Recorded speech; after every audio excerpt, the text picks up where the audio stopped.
கர்த்தருடைய பரிசுத்த நாமத்துக்கு மகிமை உண்டாவதாக. Glory be to the holy name of the Lord.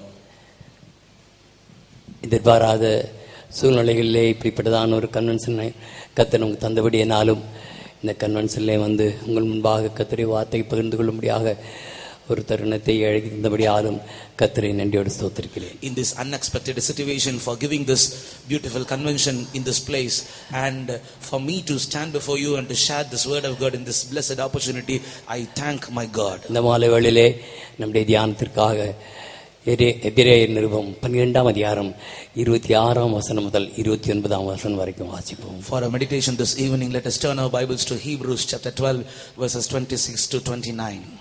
அவருடைய சத்தம் அப்பொழுது பூமியை அசைய பண்ணிட்டு, இன்னும் ஒரு தரம் நான் பூமியை மாத்திரமல்ல வானத்தையும் அசைய பண்ணுவேன் என்று இப்பொழுது வாக்குத்தத்தம் செய்திருக்கிறார்.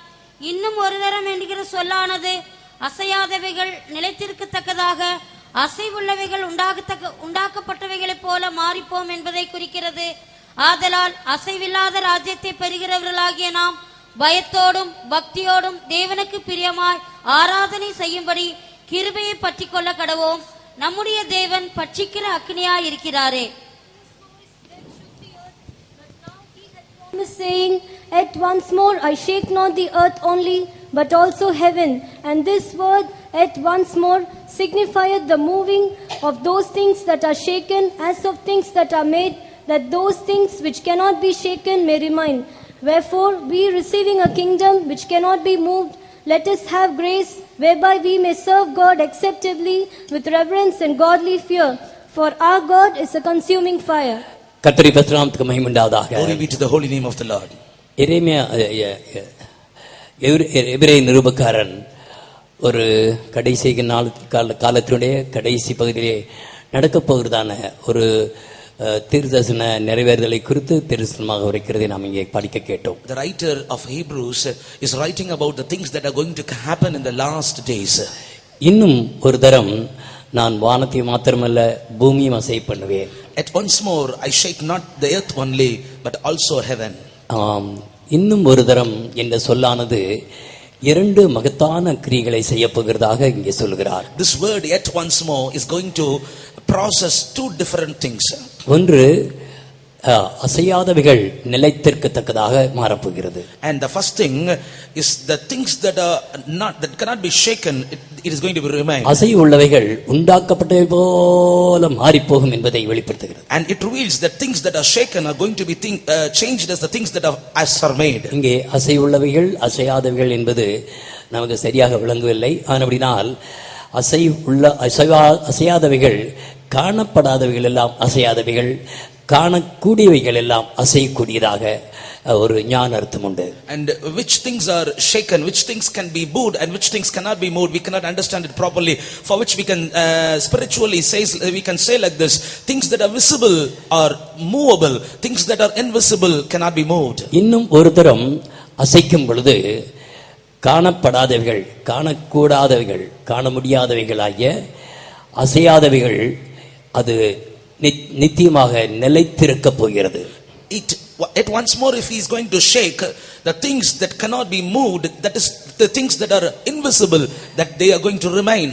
ஆனால் அசைவுள்ளவைகள் இல்லாவிட்டால் காணக்கூடியவைகள் எல்லாம் அசைந்தது மாத்திரமல்ல, அது எப்படி உண்டாக்கப்பட்டதோ அதே போல மாறி போகிறது. And not only that, the things that are movable, things that are shaken, and they are going to be changed as the things that are made. கர்த்தருடைய வாக்குத்தத்தங்களே, அநேக வாக்குத்தத்தங்களே, மிகவும் விசேஷமான வாக்குத்தத்தங்களில் இது ஒன்றாக இருக்கிறது. And one of the most beautiful and blessed promises is this: இன்னும் ஒரு தரம் நான் அசைய பண்ணுவேன். Yet once more I will shake. அதற்கு முன்பாக எத்தனையோ முறை அசைக்கப்பட்டு விட்டது. And before that it was shaken many times. இன்னும் ஒரு தரம் என்பது இதுதான் கடைசி அசைவு என்பதை வெளிப்படுத்துகிறது. At once more it means this is going to be the last one. இந்த கடைசி அசைவிலே இந்த இரண்டு மகத்தான கிரியைகளை கர்த்தர் செய்வதாக தன்னுடைய மனதில் வைத்திருக்கிறார். In this last shake, the Lord is going to do great mighty two things in his mind. எதற்காக அசைக்க வேண்டும்? For what he is going to shake? அசைவில்லாத ராஜ்யத்தை பெறுகிறவர்கள் அதை அதை பெற்றுக்கொள்ளும்படிக்கு அசைவு அவசியமாக இருக்கிறது. That the people which are who are going to inherit the immovable kingdom, this shake is necessary. காலையில் நாம் கேள்விப்பட்டது போல அசைவில்லாத ராஜ்யம் என்று சொல்வது புதிய எருசலேமும் சீயோனும் தான். And as we heard this morning, this immovable kingdom is New Jerusalem and Zion. புதிய எருசலேமும் சீயோனும் சொந்தரித்துக் கொள்வதான புதிய ஏற்பாட்டு சபைக்கு தேவன் தருதான வாக்குத்தத்தம் என்னவென்றால் இன்னும் ஒரு தரம் அசைவு பண்ணுவேன். And the promise of God unto the New Testament church which is going to inherit this immovable kingdom is this, that I am going to shake this once more. கண்ணால் காணக்கூடாத பரிசுத்த ஜீவியம், தேவன்பு, தேவநீதி, தேவனுடைய சித்தம் இவைகள் எல்லாம் நித்தியமாக நிலைத்திருக்க போகிறது. The things that are invisible, that is the love of God, the holiness and the righteousness of God and the will of God are invisible, they are going to remain. ஆனால் இன்னொரு ஒரு தரம் அசையும் பொழுது காணக்கூடியவர்களாகிய அசையக்கூடியவர்கள் எல்லாம் உண்டாக்கப்பட்டது போல மாறி போக போகிறது. Yet once more when he is going to shake, the things that are visible, things that are movable are going to be changed as if they are made. 1000 வருஷ சாட்சியிலே அது எழுத்தின்படியே நிறைவேற்றப்பட போகிறது. In the millennial reign it is going to be fulfilled as such. இதை குறித்து ஆகாய் தீர்க்கதரிசி மிகவும் தெளிவாக கூறுகிறார். And about this the prophet says very clearly. ஆகாயின் புத்தகம் 2ஆம் அதிகாரம் 6ஆம் வசனம் முதல் 9ஆம் வசனம் வரை வாசிக்கும் பொழுது Prophetical book of Haggai chapter 2 verses 6 till 9 we read. சேனைகளின் கர்த்தர் 4 மகத்தான காரியங்களை சொல்வதை நாம் இங்கே படிக்கிறோம். The Lord of hosts speaks about 4 different things. சேனைகளின் கர்த்தர் சொல்லுகிறார், கொஞ்ச காலத்துக்குள்ளே இன்னும் ஒரு தரம் நான் வானத்தையும் பூமியையும் சமுத்திரத்தையும் வெட்டாந்தரையும் அசைய பண்ணுவேன், சகல ஜாதிகளையும் அசைய பண்ணுவேன், சகல ஜாதிகளாலும் விரும்பப்பட்டவர் வருவார், இந்த ஆலயத்தை மகிமையினால் நிறைய பண்ணுவேன் என்று சேனைகளின் கர்த்தர் சொல்லுகிறார். வெள்ளியும் என்னுடையது, பொன்னும் என்னுடையது என்று சேனைகளின் கர்த்தர் சொல்லுகிறார். முந்தின ஆலயத்தின் மகிமை பார்க்கிலும் இந்த பிந்தின ஆலயத்தின் மகிமை பெரிதாயிருக்கும் என்று சேனைகளின் கர்த்தர் சொல்லுகிறார். இவ்விடத்திலே சமாதானத்தை கட்டளையிடுவேன் என்று சேனைகளின் கர்த்தர் உரைக்கிறார் என்று சொல் என்றார். கர்த்தருடைய பரிசுத்தத்திற்கு மகிமை உண்டாவதாக. Glory be to the holy name of the Lord. ஆகாய் தீர்க்கதரிசி இந்த தீர்க்கதரிசனத்தினுடைய விளக்கத்தை தெளிவாக அவர் தீர்க்கதரிசனம் உரைத்ததாக நாம் இங்கே படிக்கிறோம். The explanation is very clearly given by prophet Haggai in this place. இன்னும் கொஞ்ச காலத்திற்குள்ளாக நான் அசைய பண்ணுவேன். At once it is a little while I will shake. 6ஆம் வசனத்திலே 4 காரியங்களை அசைக்க போவதாக அவர் தீர்க்கதரிசனமாக உரைத்திருக்கிறார். In the 6th verse he prophesied that God is going to shake 4 things. நான் வானத்தையும் அசைய பண்ணுவேன், I will shake the heavens, பூமியை அசைய பண்ணுவேன், shake the earth, சமுத்திரத்தை அசைய பண்ணுவேன், I will shake the sea, வெட்டாந்தரையும் அசைய பண்ணுவேன், and I will shake the dry land. இவைகள் எல்லாம் இந்த தீர்க்கதரிசனம் உரைத்த பிறகும் உரைப்பதற்கு முன்பாகவும் எத்தனையோ முறை அசைக்கப்பட்டு விட்டதை நாம் அறிந்திருக்கிறோம். After this prophecy is prophesied, many times these things were shaken. ஞானம் பெரிதான இந்த நாட்களிலே ஜனங்கள் இந்த காரியங்களை நன்றாக அறிந்திருக்கிறார்கள். In these times in which the knowledge is increased, people knew it very well. எத்தனையோ சந்தர்ப்பங்களில் வானத்தின் சத்துவங்கள் அசைக்கப்பட்டு வானத்தினுடைய கிரியைகளிலே பலவிதமான மாற்றங்கள் உண்டாயிருப்பதை ஜனங்கள் அறிந்திருக்கிறார்கள். At many instances the elements of the heaven had been shaken and there are many changes happening that the people of this world knew. பூமியிலேயும் கூட எத்தனையோ அசைவுகள் உண்டாக்கப்பட்டது. Even in this earth many shaking were there. Samudram அசைக்கப்பட்டது. The sea was also shook. அப்படினால் உலக வரைபடங்களிலே அநேக இடங்களிலே வரைபடத்தினுடைய shape மாறிவிட்டது. That is why the shape of the world map itself got changed. வனாந்தரங்களும் கூட வெட்டாந்தரையும் கூட அசைக்கப்பட்டது. Even the wilderness, the dry land was also changed. KGF என்றதான ஒரு இடம் உண்டு. And there is a place called KGF. திடீரென நிலம் இரண்டாக பிளந்து விட்டது. Suddenly the land was divided into 2. ரஷ்யாவிலே பாலைவனத்திலே எத்தனையோ மைல் கணக்கிலே வனாந்தரம் இரண்டாக பிளந்து போய்விட்டது. In Russia for about many miles the wilderness was divided into 2. ஆக மனிதன் உண்டாக்கப்பட்ட பிறகு இந்த 4 காரியங்களும் எத்தனையோ சந்தர்ப்பங்களை அசைக்கப்பட்டு விட்டது. So after the creation of man these 4 things have been shaken many times. இது ஏதோ உலகத்தில் நடக்க போவதான சம்பவங்களை குறித்து சொல்லப்படுவதான தீர்க்கதரிசன வார்த்தைகள் அல்ல. These are not the prophetical words literally speaking about the things that are going to happen on this earth. தேவனுடைய தீர்க்கதரிசன வார்த்தைகள் 3 நிறைவேறுதல் உள்ளதாக இருக்கிறது. Each and every prophetical word of God has 3 fulfillments. ஒன்று ஏற்கனவே நடைபெற்றது. And one is the thing which already happened. நடைபெற்றுக் கொண்டிருக்கிறது. And the things that are happening. மேலும் நடைபெறப் போகிறது. The things that are going to happen. ஆனால் நம்முடைய தேவன் நித்தியமான தேவனாய் இருக்கிறபடினாலே, but our God, since he is an eternal God, அவருடைய வார்த்தைகள் தீர்க்கதரிசன வார்த்தைகள் 3 சந்தர்ப்பங்களில் நிறைவேற்றப்பட வேண்டியதும் அவசியமாக இருக்கிறது. and his prophetical words are yet to be fulfilled in these 3 tenses. ஒன்று சொல்லப்பட்டதான வார்த்தைகள் எல்லாம் எழுத்தின்படி இஸ்ரவேல் ஜனங்களுக்குள்ளே நிறைவேற்றப்பட்டது. All the prophetical words were literally fulfilled in the life of people of Israel. இரண்டாவதாக ஆவிக்குரிய இஸ்ரவேலராகிய நமக்குள்ளே இந்த நாட்களிலே அது நிறைவேறிக் கொண்டே இருக்கிறது. Secondly, in these days the spiritual people of Israel, in our life these prophecies are fulfilled. நித்தியத்திலே உண்மையாகவே அது நிறைவேறிக் கொண்டே இருக்கும். Thirdly, in the eternity it will be really fulfilled. நம்முடைய தேவன் நித்தியமான தேவனாய் இருக்கிறபடினாலே, as our God is an eternal one, அவருடைய வார்த்தைகளும் அவருடைய வாக்குத்தத்தங்களும் அவருடைய ஆசீர்வாதமான வசனங்கள் எல்லாம் இம்மைக்குரியதாக மாத்திரமல்ல, அவைகள் எல்லாம் நித்தியத்துக்குரியதாகவும் மகிமைக்குரியதாகவும் இருக்கிறது. his words, his blessed promises are not only unto this earthly life, but they are all belonging to the eternity. எத்தனையோ முறை இந்த கர்த்தர் இந்த 6ஆம் வசனத்தில் சொல்லப்பட்டதான 4 பகுதிகளையும் அசைக்கப்பட்டதை நாம் எல்லாரும் அறிந்திருக்கிறோம். and we all know at many times the Lord God had shaken this 4 things in the 6th verse. அவைகள் எல்லாம் தியானித்தால் நம்முடைய அறிவுக்கு தான் போதுமானதாக இருக்கும். if we meditate all these things, it will be just enough for our mind and enough knowledge. ஆவிக்குரிய உலகத்திலே நிறைவேற்றப்பட வேண்டும், நிறைவேறிக் கொண்டே இருக்கிறது. but in the spiritual world, in the spiritual life, it is being ஒரு fulfilled. ஆவிக்குரிய தேவனுடைய பிள்ளை கர்த்தருக்கு ஆயத்தமாகிக் கொண்டிருக்கும் பொழுது, in a spiritual life, when a child of God is getting prepared for the coming of the Lord, அவனுக்குள்ள இப்படிப்பட்டதான அசைகள் உண்டாகும் பொழுதுதான், in him, when these kinds of shaking are happening, அவனுக்காக நியமிக்கப்பட்டிருக்கிறதான அசைவில்லாத ராஜ்யத்தை பெறுவதற்கு தகுதியாக மாறுகிறான். he is prepared that he may be worthy to inherit the kingdom of God which is prepared for him. அது மாத்திரமல்ல, சபைக்குள்ளே இப்படிப்பட்டதான அசைவுகள் உண்டாகும் பொழுதுதான் சபையானது அசைவில்லாத ராஜ்யத்தை பெறுவதற்கு தகுதியாக மாறுகிறது. not only that, when the church is facing these kinds of shake within it, then only it will be prepared for the kingdom of God which is immovable. இங்கே முதலாவது வானம் அசைக்கப்பட்டது என்று நாம் படிக்கிறோம். First of all, we read here the heavens were இந்த shook. வானம் என்று சொல்வது நம்முடைய ஆவிக்குரிய தன்மையை வெளிப்படுத்திக் கொண்டே இருக்கும். The heavens, it speaks about our spiritual life. சபையிலே இந்த அசைவு எப்பொழுது துவங்கினது?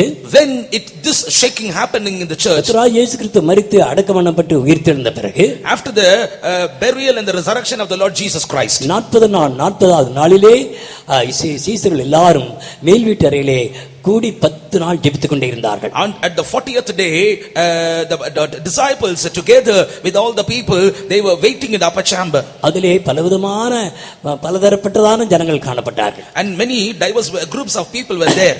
சீசர்கள் இருந்தார்கள், disciples were there, இயேசுவின் தாயாகிய மரியாளும் இருந்தார்கள், and the mother of Jesus, Mary, was there. அநேக சீசர்கள் என்று சொல்லப்படுகிறதான விசுவாசிகள் அநேகர் கூடியிருந்தார்கள். and those that are called disciples, the believers, were also there. 120 பேர் அங்கே கூடியிருக்கிறார்கள். about 120 were gathered. அவருடைய நிலவரத்தை எல்லாம் பார்க்கும் பொழுது, when we look upon their state, எல்லாரும் நிராசை அடைந்து அதைரியப்பட்டு சோர்ந்து பின்வாங்கி போய் இடறி போய் அப்படிப்பட்ட நிலவரத்தில் தான் காணப்பட்டு கொண்டிருந்தார்கள். everybody, they lost their hope, they lost their desire, they lost their trust, they are weary and they are faint. In that state only they were waiting upon their place.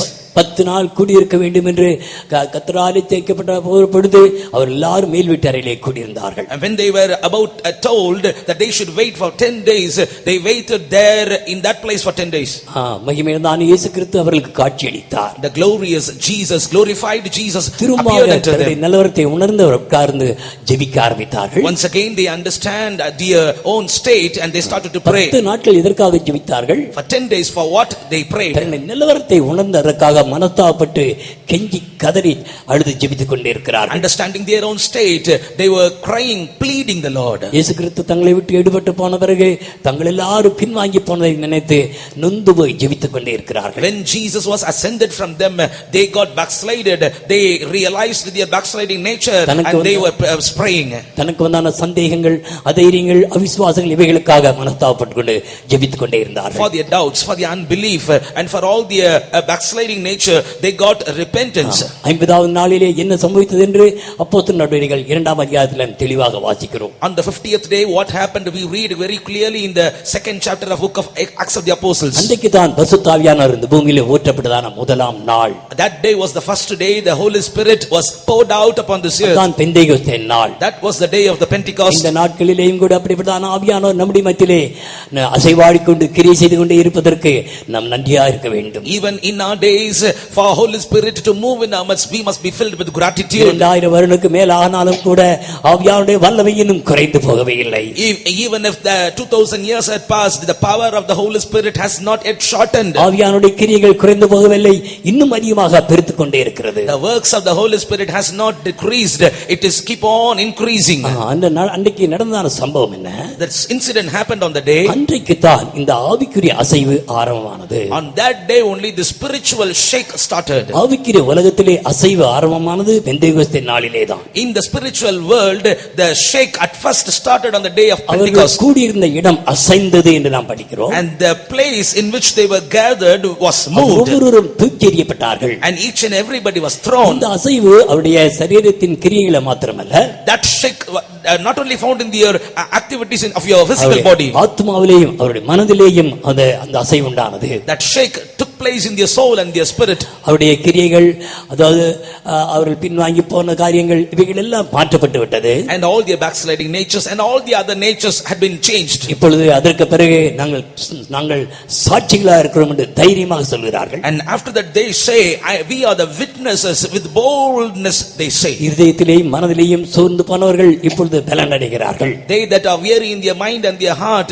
now getting strength. அசைவானது காணப்படாதான அவைகளுக்குள்ளே இருந்ததான அவருடைய ஜீவியங்கள் இப்பொழுது நித்தியமாக இல்லாவிட்டால் அது நிரந்தரமாக மாறிவிட்டது. This shake made all the unwanted natures to be removed from them and made them permanent and stable. கர்த்தருடைய பரிசுத்த மகிமை உண்டாவதாக. Glory be to the name of the Lord. இந்த அசைவு சபையிலே ஒவ்வொரு தேவனுடைய பிள்ளைகளுக்குள்ளேயும் நடந்து கொண்டே இருக்கிறது. This shake takes place within each and every individual in the spiritual church of God. விசேஷமாக அசைவில்லாத ராஜ்யத்தை கர்த்தர் சபைக்கு தான் வாக்குத்தத்தம் செய்திருக்கிறார். And very specially this immovable kingdom is promised only to the church. புதிய பாட்டு காலத்தில் இருக்குதான தேவ சபையின் காலத்தில் இருக்குதான தேவனுடைய பிள்ளைகளாகிய நானும் நீங்களும் கர்த்தருடைய பார்வையில் மிகவும் விலையேறப்பட்டவர்களாகவும் விசேஷமானவர்களாக இருக்கிறோம்.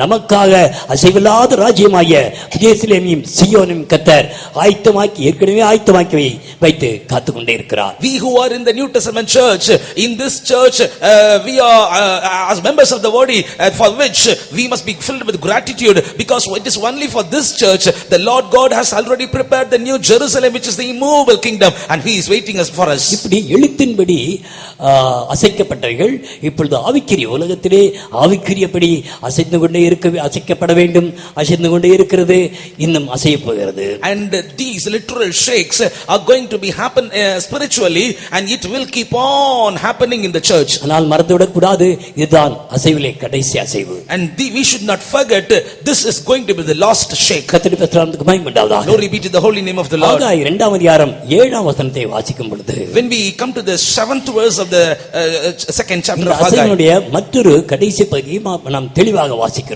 and the last portion of this shake we very clearly read அந்த வசனம் மாத்திரம் தனிமையாக எழுதப்பட்டிருக்கிறது. and that verse alone is written separately. வாசியங்கள் 7ஆம் சகல வசனம். ஜாதிகளையும் அசைய பண்ணுவேன், சகல ஜாதிகளாலும் விரும்பப்பட்டவர் வருவார், இந்த ஆலயத்தை மகிமையினால் நிறைய பண்ணுவேன் என்று சேனைகளின் கர்த்தர் சொல்லுகிறார். சேனைகளின் கர்த்தர் சொல்வது என்னவென்றால், what does the Lord of hosts say? சகல ஜாதிகளையும் அசைய பண்ணுவேன். I will shake all nations. சகல ஜாதிகளையும் அசைய பண்ணுவேன். I will shake all nations. மனிதனை உண்டாக்கி கிட்டத்தட்ட 6000 வருடங்களுக்கு மேலாகிவிட்டது. After forming this man, 6000 years passed. இந்த உலகத்தில் எத்தனையோ சம்பவங்கள் நடந்ததை நாம் வேதாகமத்தில் தான் தெளிவாக வாசித்து அறிந்து கொள்கிறோம். We can understand very clearly only from the scripture what are all happened in these years. நோவாவின் காலத்திலே நோவாவின் நீதிமான் குடும்பமாகிய நோவாவின் குடும்பத்தை தவிர மீது அத்தனை பேரும் அழித்து போட்டு விட்டார். And during the days of Noah, and the Lord God destroyed all the other men except this righteous Noah's family. லோத்தின் காலத்திலே லோத்தின் குடும்பத்தை தவிர மற்ற சோதோம் குமாராவை அக்கினியால் எரித்து சாம்பலாக்கி விட்டார். And during the days of Lot, except the Lord's family, the Lord destroyed all the other with the fire. எகிப்திலே 10 வாதைகளினால் அவர்களை அசைத்துக் கொண்டே இருந்தார். And in the Egypt, by 10 plagues, he was shaking them. Babylon சாம்ராஜ்யம் அசைக்கப்பட்டு போய்விட்டது. The kingdom of Babylon was shook. இப்படி ஆங்காங்கே ஒரு ஜாதி, ஒரு தேசம், ஒரு பாஷைக்காரர் அப்படியாக தான் அசைத்துக் கொண்டே இருந்தார், அசைக்கப்பட்டு கொண்டே இருந்ததை தவிர. Likewise, here and there, one particular nation was shook by the Lord. ஆகாய் சொன்னதான இந்த தீர்க்கதரிசன வார்த்தை இதுவரைக்கும் நிறைவேற்றப்படவே இல்லை. But this prophetical word of Haggai had not yet fulfilled hitherto. ஆனால் இன்னும் கொஞ்ச காலத்திலே அசையை பண்ணுவேன் என்று சொன்னதான சகல ஜாதிகளையும் அசையை பண்ணுவேன் என்றதான தீர்க்கதரிசன வார்த்தை எழுத்தின்படியே அது கடந்த 2019 ஆண்டு நவம்பர் மாதம் நடைபெற ஆரம்பித்தது. அது மார்ச் மாதம் வெளியரங்கமாக தெரிந்துவிட்டது. And this prophetical word of Haggai, that I will shake all nations, had started in the year 2019, and it is still in this year 2020, and it is follows. 2020 ஆண்டு மார்ச் மாதம் 19ஆம் தேதி முழு உலகத்திலான சகல ஜாதிகளும், சகல பாஷைக்காரும், சகல தேசத்தாரும் அசைக்கப்பட்டு போய்விட்டார்கள். அசையாதவர்கள் ஒருவரே இல்லை. Right from the 2019, March 19, all the people of this world, people belonging to various languages, started to shake. நித்தியமான தேவனுடைய வார்த்தைகள் எவ்வளவு உண்மையா இருக்கிறது என்று பாருங்கள். And see how true the word of God is. சகல ஜாதிகளும் அசைக்கப்பட்டு போய்விட்டது. And every other nations were shaken. முழு உலகம் லாக்டவுன்ல வந்து விட்டது. And the whole world came to a lockdown. நீங்களும் நானும் நினைத்திருக்கவே இல்லை. You and I did not think about it. நம்முடைய நாட்களிலே இப்படிப்பட்டதான தீர்க்கதரிசன வார்த்தைகள் நிறைவேறிவிட்டது. And even in our days, these prophetical words had been fulfilled. கர்த்தருடைய பரிசுத்த மகிமை உண்டாவதாக. Glory be to the holy name of the Lord. நான் அடுத்த வசனத்துக்கு அடுத்த வார்த்தைக்கு போகிறேன். I pass on to the next verse. அதே 7ஆம் வசனம் 2ஆம் பகுதியை நாம் படிக்கும் பொழுது, Second portion of the 7th verse. சகல ஜாதிகளாலும் விரும்பப்பட்டவர் வருவார். The desire of all nations shall come. முதல்ல சொன்னான சகல ஜாதிகள் உலகத்தாரை வெளிப்படுத்திக் கொண்டே இருக்கிறது. And the firstly, the all nations, it reveals the worldly people. இந்த உலகத்தாருக்குள்ளே கர்த்தர் ஊரில் ஒருவரும் வம்சத்தில் 2 பேருமாக பிரித்தெடுத்து என்னையும் உங்களையும் சீயோனாகிய சபையிலே கொண்டு வந்து வைத்திருக்கிறார். And 1 out of the city and 2 out of the kindred, the Lord God has brought us from all these kind of world and has brought us inside this church and keeping us in this. இந்த பாளையங்கோட்டை கன்வென்ஷன்லேயும் கூடி வந்திருக்குதான் நம்மிலே அநேகர், ஒவ்வொருவரும் ஒவ்வொரு ஜாதி, ஒவ்வொரு பாஷை, ஒவ்வொரு தேசம், ஒவ்வொரு நிறம், ஒவ்வொரு குடும்பத்தார், ஒவ்வொரு கோத்திரத்தாராய் இருக்கிறோம். And we who are gathering in this Palayam Kotai Center convention also have come from various families, various diverse groups of nations, and we are gathered here. நாம் சகல ஜாதிகளாக இருந்து இப்பொழுது ஒன்றாக்கப்பட்டிருக்கிறோம். And we were once various nations, but we are made one. நாம் பலராய் இருந்தாலும் எல்லாருக்கும் ஒரே ஒரு ஆசை உண்டு. And we who have been various many, but we have one desire. பலராய் இருந்தாலும் எல்லாருக்கும் ஒரே ஒரு நேசர், அல்லாது விரும்பப்படத்தக்கவர் ஒருவரே உண்டு. Though we are many, we have only one love, only one desire. எல்லாருக்கும் விரும்பப்படத்தக்கவர் யார்? யார் சொல்ல முடியும்? Who is our beloved? Who can say this? சத்தமா சொல்லுங்க. With a loud voice you can say. நம்ம எல்லாருக்கும் விரும்பப்பட்டவர் யார்? Who is our beloved? மெல்ல சொல்லுங்க. சாத்தான் பயந்துற போறான். இயேசு. சத்தமா சொல்லுங்க. இயேசு. இயேசு. இயேசுன்னு சொன்னாலே அங்கே ரட்சிப்பு உண்டு. If you say Jesus, there is salvation. நரகத்துல மாத்திரம்தான் இப்ப கொஞ்ச நேரத்துக்கு முன்னால் இருந்த அமைதி. இயேசுன்னு மறந்து விடுவார், அந்த வார்த்தையை மறந்து விடுவார்கள். And in the hell only they will forget the name Jesus. இந்த அங்க இயேசுன்னு சொன்னாலே ரட்சிப்பு கிடைக்கும். ஆனா இன்னும் சொல்லி கொடுத்தாங்களே, மறந்துட்டேனே என்றதான ஒரே அடிதடியா இருந்து கொண்டே இருக்கு. And even in hell, if they spell the name of Jesus, they will be saved. So they will completely forget this name in the hell. எல்லாராலும் விரும்பப்பட்டவர் யார்? ஆண்டவராகிய இயேசு கிறிஸ்து. ஹல்லேலூயா. இந்த வசனத்தின் அடிப்படையில் நாம் பார்க்கும் பொழுது, based on this verse, when we see சகல ஜாதிகளையும் அசைய பண்ணுவேன், I will shake all nations. சகல ஜாதிகளையும் அசைய பண்ணும் பொழுது விரும்பப்பட்டவர் வருவார் என்றால் அர்த்தம் என்ன? When I will shake all the nations, the desire of all nations will come. இத்தனை வருடங்களாக நேசித்து சேவித்துக் கொண்டிருக்கிறாரும் இயேசு சீக்கிரமாய் வரப்போகிறார். Yes, the Lord Jesus, who is our beloved, is going to appear very soon. அவர் தம்முடைய ஜனத்தை சேர்க்கும்படியாக மத்திய ஆகாயத்தில் இறங்க போகிறார். He is going to appear in the midair that he may gather his own people. அருமையான தேவனுடைய பிள்ளையே, அசையாத ராஜ்யத்தை பெறுகிறதான அருமையான தேவனுடைய பிள்ளைகளே, மறக்க வேண்டாம். இந்த அசைவொழுக்கப்பட்டதான இந்த நாட்களிலே தான் ஆண்டவராகிய இயேசு கிறிஸ்து வரப்போகிறார் என்று நான் அல்ல, கர்த்தருடைய தீர்க்கதரிசன வார்த்தை சொல்லுகிறது. Beloved people of God, do not forget this, because the word of God says, it is not I, the word of God says that during this kind of shake of all nations, the desire of all nations shall appear. ஆனபடியால் இயேசு எப்பொழுது வருவார் என்று சொல்லவே முடியாது. That is why we cannot say when Jesus will appear. தேவனாகிய கர்த்தர் கிரியை செய்ய ஆரம்பித்தார். But when the Lord Jesus will தீவிரமாக கிரியை செய்ய ஆரம்பித்தார். He started to work hastily. வேகமாக கிரியை செய்தவர். He who was working with very velocity கிரியை செய்ய ஆரம்பித்தார். And he started a vehement work. கடும் வைராக்கியமாக கிரியை செய்தார். He started to work with the zeal. நம்முடைய ஜனத்துக்காக உக்கிர வைராக்கியம் கொண்டு அவர் கிரியை செய்து கொண்டே இருக்கிறார். Now he is working with a vehement zeal.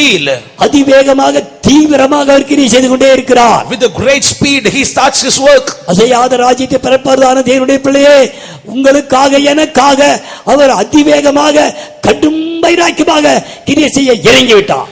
Child of God who is going to inherit the immovable kingdom, you should understand this. God started his work with all zeal. காலையில நம்முடைய பாஸ்டர்கள் சொன்னது போல, கொரோனா நாட்கள் ஏதோ ஒரு வாதி என்றோ அப்படி அல்ல, நமக்கு கொடுத்தான பொக்கிஷமாகிய நாட்கள். As pastor told in the morning, these days of corona is not a days of plague or pestilence. These are the days of treasure which we receive. 1000 வருஷ அரசாட்சி பரிசுத்தவான்கள் ராஜ்யம் என்று அழைக்கப்படுகிறது. And the millennial reign will be called as the kingdom of saints. நான் சொல்கிறேன், இந்த corona நாட்கள் பரிசுத்தவான்களுடைய நாட்கள். But I say these days of corona are called the days of saints. பரிசுத்தவான்களுக்காக நியமிக்கப்பட்டதான நாட்கள். These are the days appointed for the saints of God. கர்த்தருடைய பரிசுத்தத்துக்கு பயப்படாதீர்கள். To the holy name of the Lord. அவருடைய அதிவேகத்திலே இருந்து உக்கிர வைராக்கியத்திலிருந்து இரண்டு பகுதியாக கிரியை செய்து கொண்டே இருக்கிறார். With his great speed, with his great zeal, he is working in two different manners. நியாய தீர்ப்பை அவர் செலுத்திக் கொண்டே இருக்கிறார். One part he is sending his judgment. அவர் நியாயம் தீர்த்துக் கொண்டே இருக்கிறார். And he is judging the world. அவர் தேசத்துக்காக, தேசத்தின் மீது எனக்கு வழக்கு இருக்கிறது என்று சொல்லி ஒவ்வொரு தேசத்தோடு வழக்காடி கொண்டே இருக்கிறார். And he says, I have a case against you, saying that he is pleading against the nations. மறுபக்கத்திலே தன்னுடைய வரிக்காக ஜனத்தை வேகமாக ஆயத்தப்படுத்திக் கொண்டே இருக்கிறார். On the other hand, he is very fastly, he is preparing his own people for his kingdom. கர்த்தருக்கு பயமுண்டாவதாக. Glory be to the holy name of the Lord. இந்த பாளையங்கோட்டைக்கு வந்திருக்குதான் அருமையான தேவனுடைய பிள்ளையே, ஒரு எச்சரிப்போடு இந்த இடத்தை விட்டு கடந்து செல்வாயாக. Child of God who have came to this Palayamkottai convention, go back with the warning. கர்த்தராகிய இயேசு கிறிஸ்து எப்பொழுது வேண்டுமானாலும் வரலாம். Jesus Christ may appear at any time. ஆயத்தப்படுத்திக் கொண்டே இருக்கிறார். He is preparing his own. இந்த கொரோனா நாட்கள்ல அநேக பரிசுத்தவான்களை வேகமாக தம்மோடு கூட சேர்த்துக் கொண்டார். During the days of corona, he gathered his saints with a very great velocity. மற்ற ஒரு பெரும் கூட்டத்தை கர்த்தர் தனக்குள்ளே வைத்து அவர்களை பூர்ணப்படுத்திக் கொண்டே இருக்கிறார். And another group of people he is having in his own hand, and he is making them perfect. பூர்ணமாக்கப்பட்டதான பரிசுத்தவான்கள் இன்றைக்கும் உண்டு.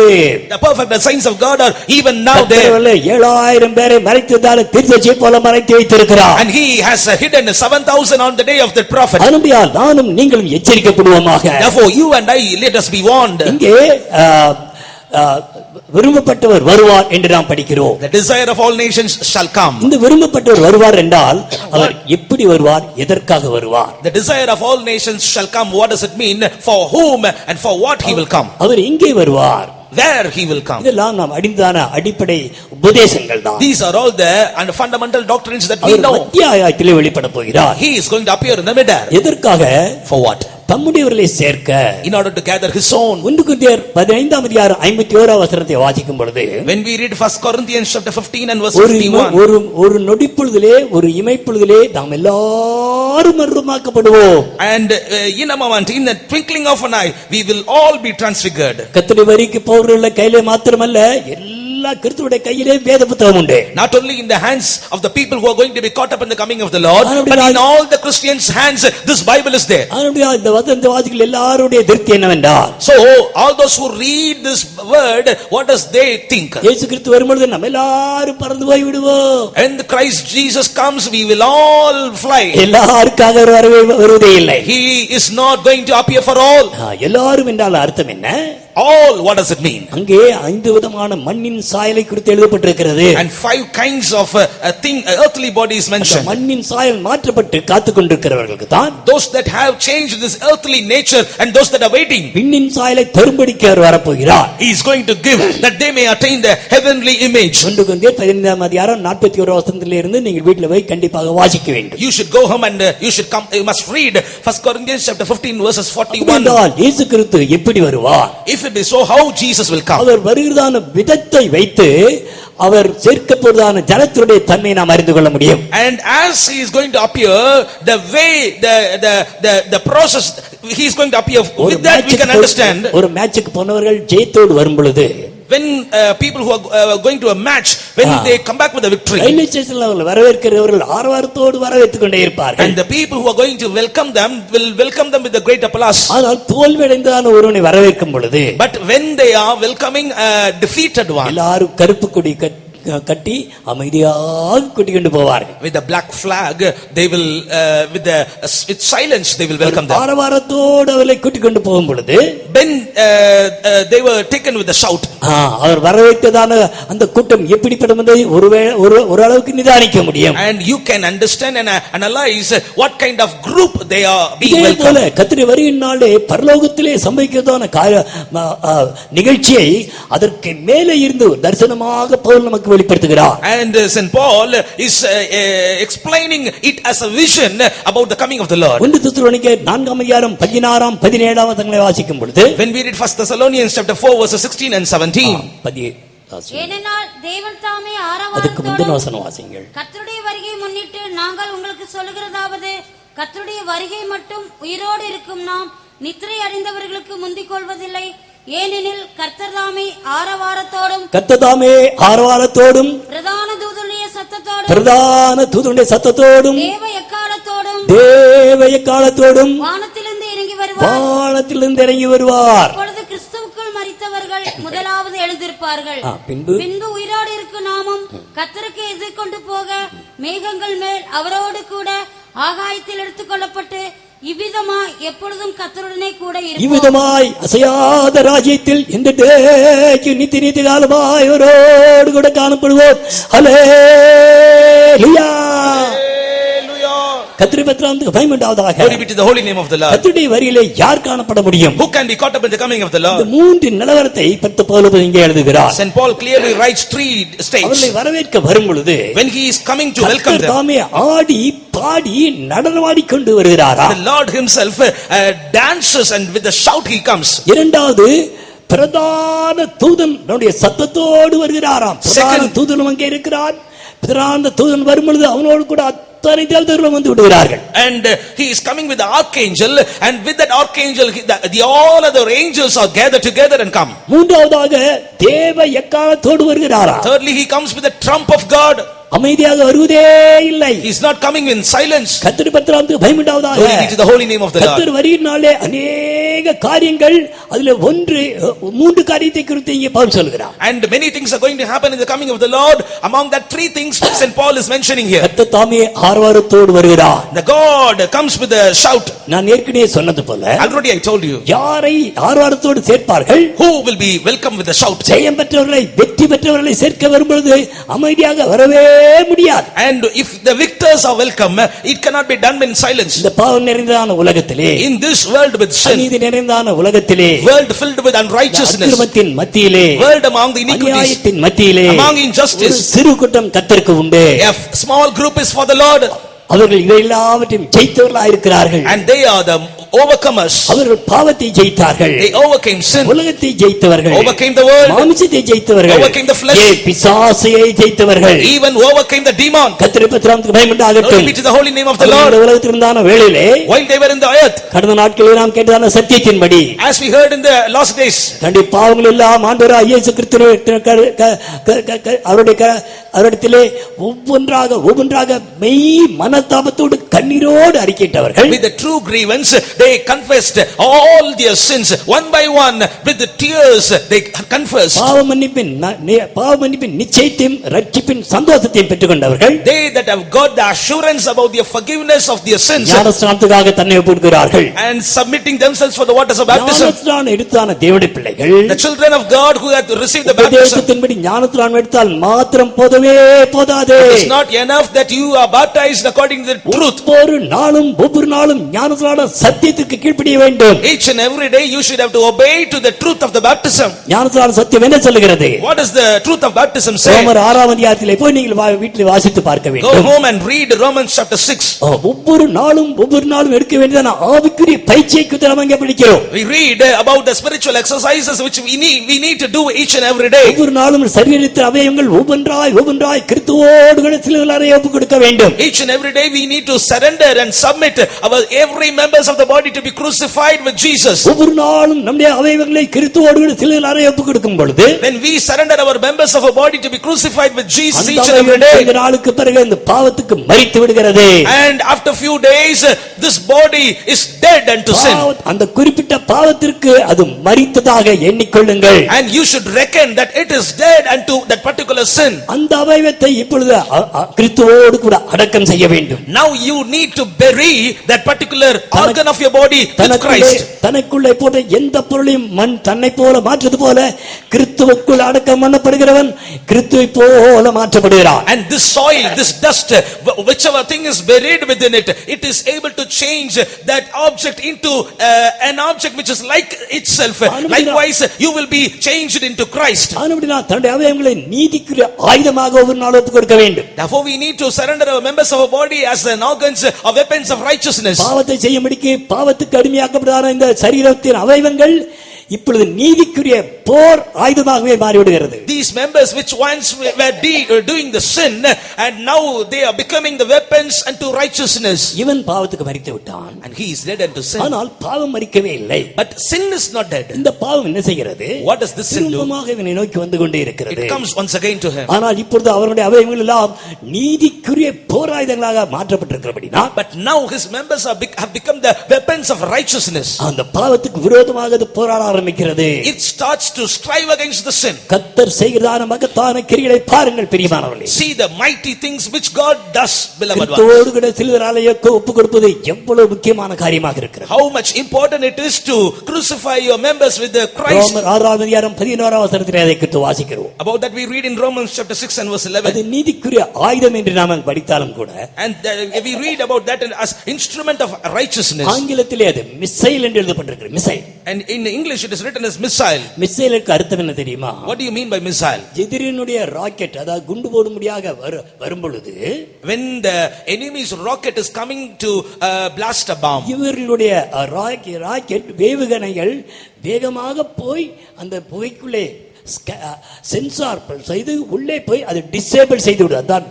அதான் missile. and this missile it starts from its place and it is making that rocket to get disabled. வல்லமை இல்லாத ராக்கெட்டாக போய் விடுகிறது. and it makes that rocket to lose its power. பாவத்தை இந்த சரீரத்திலே ஆக்கினைக்குள்ளாக தீர்க்க வேண்டும். you need to condemn the sin within your body. இப்படித்தான் பாவத்தை அவன் ஜெயிக்கிறான். in this way he overcame the sin. அது மாத்திரமல்ல, அவன் உலகத்தையும் ஜெயித்தவனாய் இருக்கிறான். not only that he overcomes the world also. பிசாசையும் ஜெயித்தவனாய் இருக்கிறான். he overcame the Satan also. இயேசு கிறிஸ்து எப்படி பிசாசை ஜெயித்தார்? and do you know how Jesus overcame the Satan? வேத வசனத்தினாலே தம்முடைய வார்த்தையினாலே பிசாசை ஜெயித்தார். by his word, by the word of God he overcame him. அவனும் தன்னுடைய மூளை பயன்படுத்தி வேத வசனத்தை கொண்டு தான் சோதிக்கிறான். and even he is also trying Jesus through the scripture. ஆனால் இயேசு கிறிஸ்து அதே வேத வசனத்தை கொண்டு அவனை முறியடித்து விட்டார். but Jesus through the same scripture he overcame him. அன்றைக்கு போனவன் தான் அதற்கு திரும்பவே இல்லை. and that day he was at the அருமையான throne. தேவனுடைய பிள்ளைகளே, பிசாசை ஜெயிக்கும்படியாக தான் கர்த்தருடைய பட்டயமாகிய வசனத்தை நமக்கு தந்தார். beloved ones, in order to overcome the devil, God has given us the spiritual காலையிலே sword. கேள்விப்பட்டது போல வசனத்தை வாசித்தால் மாத்திரம் போதாது, சாதாரண பெயர் கிறிஸ்தவர்களை போல இருந்தால் மாத்திரம் போதாது, அதை தியானிக்க வேண்டும். அது மாத்திரமல்ல, அந்த சத்தியத்தை அனுபவமாக்க வேண்டும். And as we heard in the morning, not only reading the word and not like the namesake Christians, you need to keep and observe the word of God. இந்த உலகத்தில் இருக்கும் பொழுதே உலகத்தையும் மாம்சத்தையும் பிசாசையும் பாவத்தையும் ஜெயித்தவர்களை சேர்க்க வரும்போது அவர் அமைதியாக எப்படி வர முடியும்? And in order to gather this kind of group of people, how can he come with the silence? அவரை சேர்க்க வரும்போது தன்னையும் மறந்து அவர் ஆடி பாடி அவர் நடனமாடிக்கொண்டே வருகிறார். And in order to gather his bride, he unknowingly sings and dances and he comes with a shout. எல்லாரும் பாடிக்கொண்டு வருகிறார்கள். ஏன் ஆண்டவர் அமைதியாக வருவதில்லை? கர்த்தர் தாமே ஆரவாரத்தோடு வருகிறார். And the Lord himself shall come with a shout. தம்முடைய ஜனத்துக்காக ஜீவனை கொடுத்தான ஆண்டவர் எவ்வளவாய் எதிர்பார்க்கிறார் என்று பாருங்கள். And see, this Lord who has given his own life for this people, how much shout, how much great joy he will come. இந்த சத்தத்தை கேட்கிறார் அருமையான தேவனுடைய பிள்ளையே, இனி நீ பாவத்திலே ஜீவிக்க வேண்டாம். Child of God who are hearkening to this voice, no more stay in the sin. இனி உலகத்தை நேசிக்க முடியாக போக வேண்டாம். No more go behind this world to love. சாத்தானுக்கு நீ இடம் செவிசாய்க்கவே வேண்டாம். Do not give room to the Satan. இனி உன்னுடைய மாம்சத்துக்கு இடம் கொடுக்கவே வேண்டாம். Do not give room to your flesh. எல்லாம் ஜெயிக்கக்கூடியதான உபதேசத்தை கர்த்தர் உனக்கு தந்து கொண்டே இருக்கிறார். God is giving the doctrine that you can overcome everything.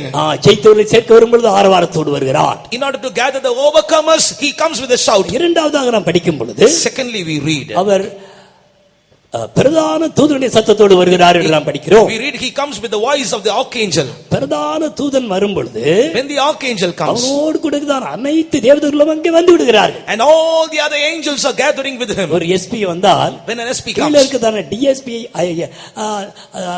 Inspector, sub inspector, police constable எல்லாரும் சொல்லாமலே வரிசையா நின்று விடுவார்கள். all the DSP and the inspector, sub inspector and all the constables will gather with him. பிரதான தூதன் வரும் பொழுது எல்லா தூதர்களும் வந்து விடுகிறார்கள். When the archangel comes, all the other angels. இந்த தூதர்கள் வர காரணம் என்ன தெரியுமா? Do you know the reason these angels are coming? தூதர்களை தேவன் நியமித்தவருடைய காரணம் எதற்காக நியமிக்கப்பட்டிருக்கிறார்கள்? Do you know the reason these angels are appointed for?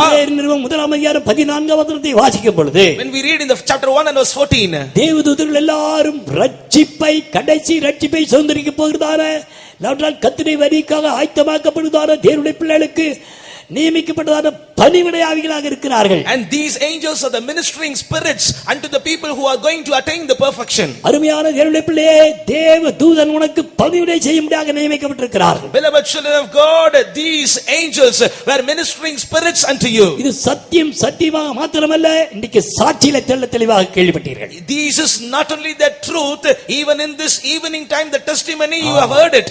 ரட்சிக்கவே சுதந்தரிக்க போறதுக்கு உதவியாக மாத்திரமல்ல, பணிவிடை செய்ய அவர் காத்துக்கொண்டே இருக்கிறார்கள். And they are waiting to minister unto the people who are going to inherit the salvation. அவர் எல்லாரும் மத்தியாகத்தில் வர காரணம் என்ன?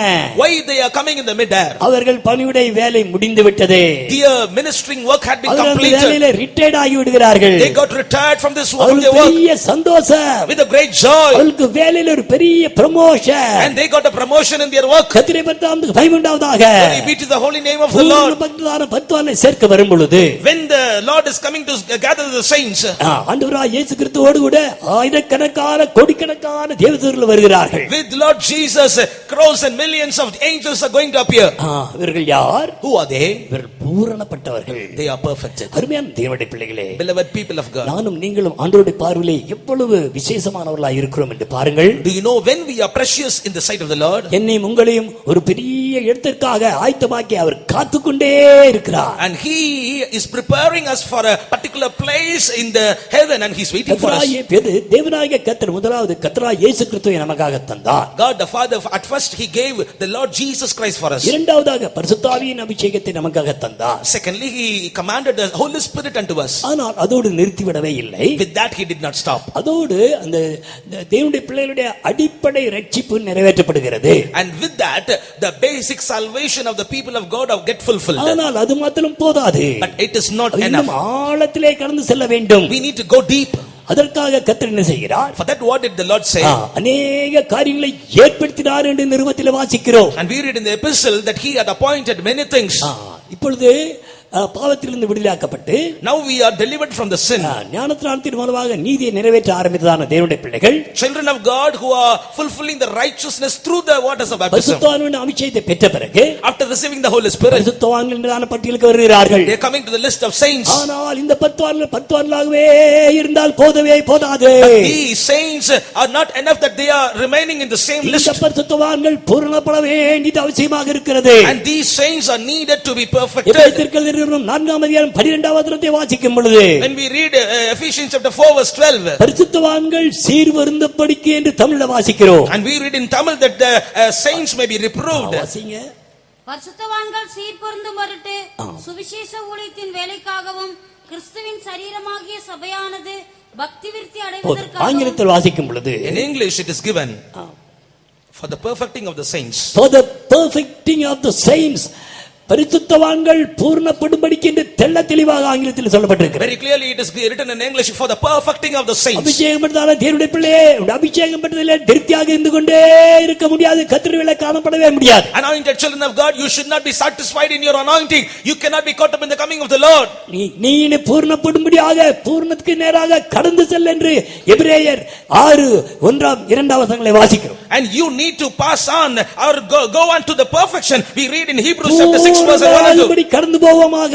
Let us go on unto perfection. சபையானது பரிசுத்தத்திலே இருந்து பூரணத்தை நோக்கி வளர வேண்டும். And the church should have to go towards the perfection. தேவனுடைய பிள்ளைகள் பரிசுத்தவான்களாக மாற்றப்பட்டவர்கள் பூரணத்தை நோக்கி கடந்து செல்ல வேண்டும். The children of God who have been made saints, they have to progress towards the perfection. சபையானது கர்த்தருவிலே காணப்படும்படிக்கும், For the church of God to be caught up in the coming of the Lord. பரிசுத்தவான்கள் கர்த்தருவிலே காணப்படும்படிக்கும், For the saints to appear in the middle in the coming of the Lord. விசேஷமான காரியங்களை ஏற்படுத்தி வைத்திருக்கிறார். He has appointed 3 special things in the church. அருமையான தேவனுடைய பிள்ளையே, சபை என்பது என்ன? Beloved ones, do you know what is church? எல்லாம் சபைதான். நாங்கள் மற்ற சபை ஒரு காலம் குறை சொல்லுவதே இல்லை. We never ever accuse or blame other churches. அவரவர்கள் தங்களுடைய ஊழியத்தை செய்து கொண்டே இருக்கிறார்கள். They all are doing their own ministry. நாங்கள் மிகவும் மெச்சிக்கொள்கிறோம். And we are proud about you. கர்த்தருடைய பரிசுத்தத்துக்கு பயமுண்டாவதாக. Glory be to the holy name of the Lord. சபையானது கர்த்தருவிலே காணப்பட வேண்டும். The church should be caught up in the coming of the Lord. அவர் என்ன செய்தார்? For that what did he do? 5 விதமான உத்தியோகத்தை தந்ததாக இப்பொழுது வாசித்தான எபேசியர்கள் என்னும் 4ஆம் அதிகாரம் 13ஆம் வசனத்திலே தெளிவாக வாசிக்கிறோம். And we read about that in Ephesians chapter 4 in English verse 11. He has given 5 offices. பரிசுத்தவான்கள் பூர்ணப்படும்படிக்கு அவர் சிலரை அப்போஸ்தலராகவும், சிலரை தீர்க்கதரிசிகளாகவும், சிலரை சுவிசேஷகர்களாகவும், மேய்ப்பர்களாகவும், போதகர்களாகவும் ஏற்படுத்தினார். And he had appointed some apostles, some prophets, and some evangelists, some pastors, some teachers. இரண்டாவதாக 1 கொரிந்தியர் 12ஆம் அதிகாரம் 8ஆம் 9ஆம் வசனங்களை வாசிக்கும் பொழுது, And secondly 1 Corinthians chapter 12 verses 8 and 9 we read. 12ஆம் அதிகாரம் 28ஆம் வசனம் வாசிக்கும் பொழுது, When we read verse 28, சபையில 8 விதமான ஊழியங்களை கர்த்தர் ஏற்படுத்துகிறார். and the Lord is making 8 different ministries in the church. என்ன? What is church? 5 விதமான உத்தியோகத்தில் இருப்பதுதான் சபை. Church is the one in which the 5 officers should be there. அதுதான் கர்த்தருக்கு ஆயத்தமாக்கப்படவே முடியும். And because of that only the church can be prepared for the coming of the Lord. இதெல்லாம் சபை இல்லை என்று ஒரு காலம் சொல்லவே மாட்டோம். We will never say that if you don't have this is not the church. கர்த்தருக்கு ஆயத்தமாக்கப்பட பூர்ணமாக்கப்பட்ட சபையிலே 5 விதமான உத்தியோகங்கள் காணப்பட வேண்டும். But for the church which is going to be caught up in the coming of the Lord, in that 5 officers must be there. 8 விதமான ஊழியங்கள் காணப்பட வேண்டும். 8 ministries should be there. 1 கொரிந்தியர் 12ஆம் அதிகாரம் 6ஆம் 7ஆம் 8ஆம் வசனங்களை வாசிக்கும் பொழுது, When we read 1 Corinthians chapter 12 verses 6 to 8, 9 விதமான வரங்கள் இங்கே காணப்பட வேண்டும். there should be 9 different gifts. இவைகள் தான் கிறிஸ்துவின் தலையாய கிறிஸ்துவுக்குள் எல்லாவற்றிலும் வளர முடியும். And because of this only, in the head Jesus, they can all grow up. சபைக்கு தலை கிறிஸ்துவாயிருக்கிறார். The head for the church is the Christ. கிறிஸ்துவுக்குள்ளே பழுதொன்றுமே இல்லை. In him there is no blame. அவர் முற்றிலும் அழகுள்ளவராயிருக்கிறார். And he is all comely. முற்றிலும் பூர்ணப்பட்டவராயிருக்கிறார். He is all perfected. ஆனால் சரீரமானது தலைக்கேற்றது போல மாற வேண்டும். And moreover the body should be according to the head. இதற்காக இந்த 3 காரியங்களை ஏற்படுத்தி வைத்தார் என்று நாம் படிக்கிறோம். For that he appointed these 3 things we read. 5 விதமான உத்தியோகஸ்தர்கள், 5 officers. எபேசு சபையிலே In the கர்த்தர் church- ஆவியானவர் அந்த தூதனை அதிகமாக மெச்சி பேசிக்கொண்டே In இருக்கிறார். the church of Ephesus, the Spirit of God is praising that angel. வெளிப்படுத்தின விசேஷம் 2ஆம் அதிகாரத்தை வாசிக்கும் பொழுது When we read Revelation chapter 2, அநேக அருமையான காரியங்கள் அவர்களுக்குள்ளே இருந்து கொண்டே இருந்தது. and many good things were found in them. ஆனால் கடைசியாக ஒரு வருத்தமான காரியத்தை அங்கே சொல்லி எச்சரிக்கிறார் But பார்க்கிறோம். finally, he gives a warning saying, ஆனாலும் உன்பேரில் ஒரு குறை உண்டு. nevertheless, I have somewhat against thee. ஆதி என்பை விட்டு விட்டாய் என்று உன்பேரில் ஒரு குறை உண்டு. Because thou hast left thy first நீ love. என்ன செய்ய வேண்டும்? What you should do?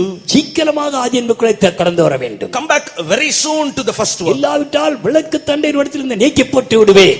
If not, I will remove thy candlestick. ஆச்சரிப்பு கூடாரத்தில் விளக்கு தண்டை இல்லாமல் போனால் If there is no candlestick in the tabernacle, ஆசாரியின் ஊழியமே செய்ய முடியாது. the priest cannot minister. செய்தாலும் தலையெல்லாம் உடைத்துக் கொள்ள வேண்டியதுதான். And if he ministers there, he will break his head. பரிசுத்த தலத்திலே குத்துவிளக்கு வெளிச்சத்திலே தான் 364 நாட்களும் ஊழியம் நடைபெற்றுக் கொண்டே இருக்கிறது. In the holy place, in the light of this candlestick only, for 364 days he ministers. பகலிலேயும் இரவிலேயும் குத்துவிளக்கு எரிந்து கொண்டே இருக்க வேண்டும். For the day and the night, this candlestick should keep on burning. அணையவே கூடாது. It should not be put off. கர்த்தருடைய பரிசுத்தநாமத்துக்கு மகிமை உண்டாகட்டும். Glory be to the holy name of the Lord. சபையானது குத்துவிளக்கு வெளிச்சத்திலே தான் நடைபெற்றுக் கொண்டே இருக்கிறது. The church is working in the light of the ஆனால் candlestick. இங்கே ஆவியானவர் என்ன சொல்கிறார்? But what does the Spirit of God say ஆனாலும் here? ஆதி என்பை விட்டாய் என்று உன் பேரில் எனக்கு ஒரு குறை உண்டு. And I have somewhat against thee, thou hast left thy first love. எபேசு சபைக்கு பரிசுத்த பவுல் சொல்வன் ஆழமான சத்தியங்களை கருத்துக்களை எழுதுகிறதை நாம் முதல் 2 அதிகாரங்களை வாசிக்கும் பொழுதே தெரிந்து கொள்ளலாம். And in the first 2 chapters, we find that the things that are written to the book, church of Ephesus. அன்பில் பரிசுத்தமுள்ளவர்களும் குற்றமற்றவர்களுமாய் இருப்பதற்கு உலகத்தோற்றத்துக்கு முன்னமே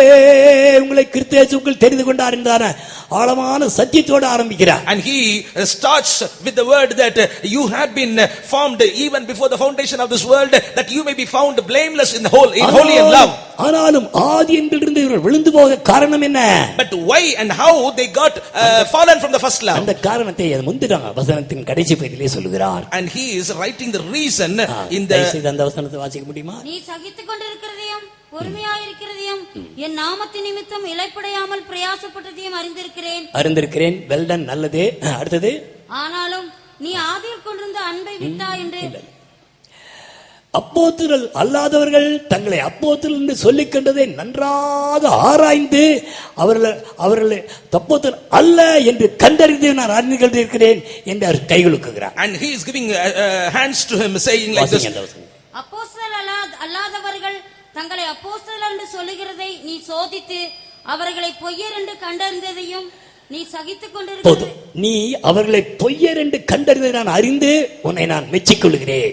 And I appreciate you that you have found out they are liars. அருமையான தேவனுடைய பிள்ளையே, சபைதான், ஆனால் நீ வளர்ந்து கொண்டே இருக்கிறாய். And beloved ones, church is the church, but you are growing. குழந்தையாக இருக்கும்போது பாலை குடித்துக் கொண்டே இருப்பான். When babe is like a babe, he will just get the milk. ஆனால் பல் முளைக்க ஆரம்பித்த உடனே பிஸ்கட் கடிக்க முடியாது கேட்பான். And when the teeth comes up, he will ask for biscuit.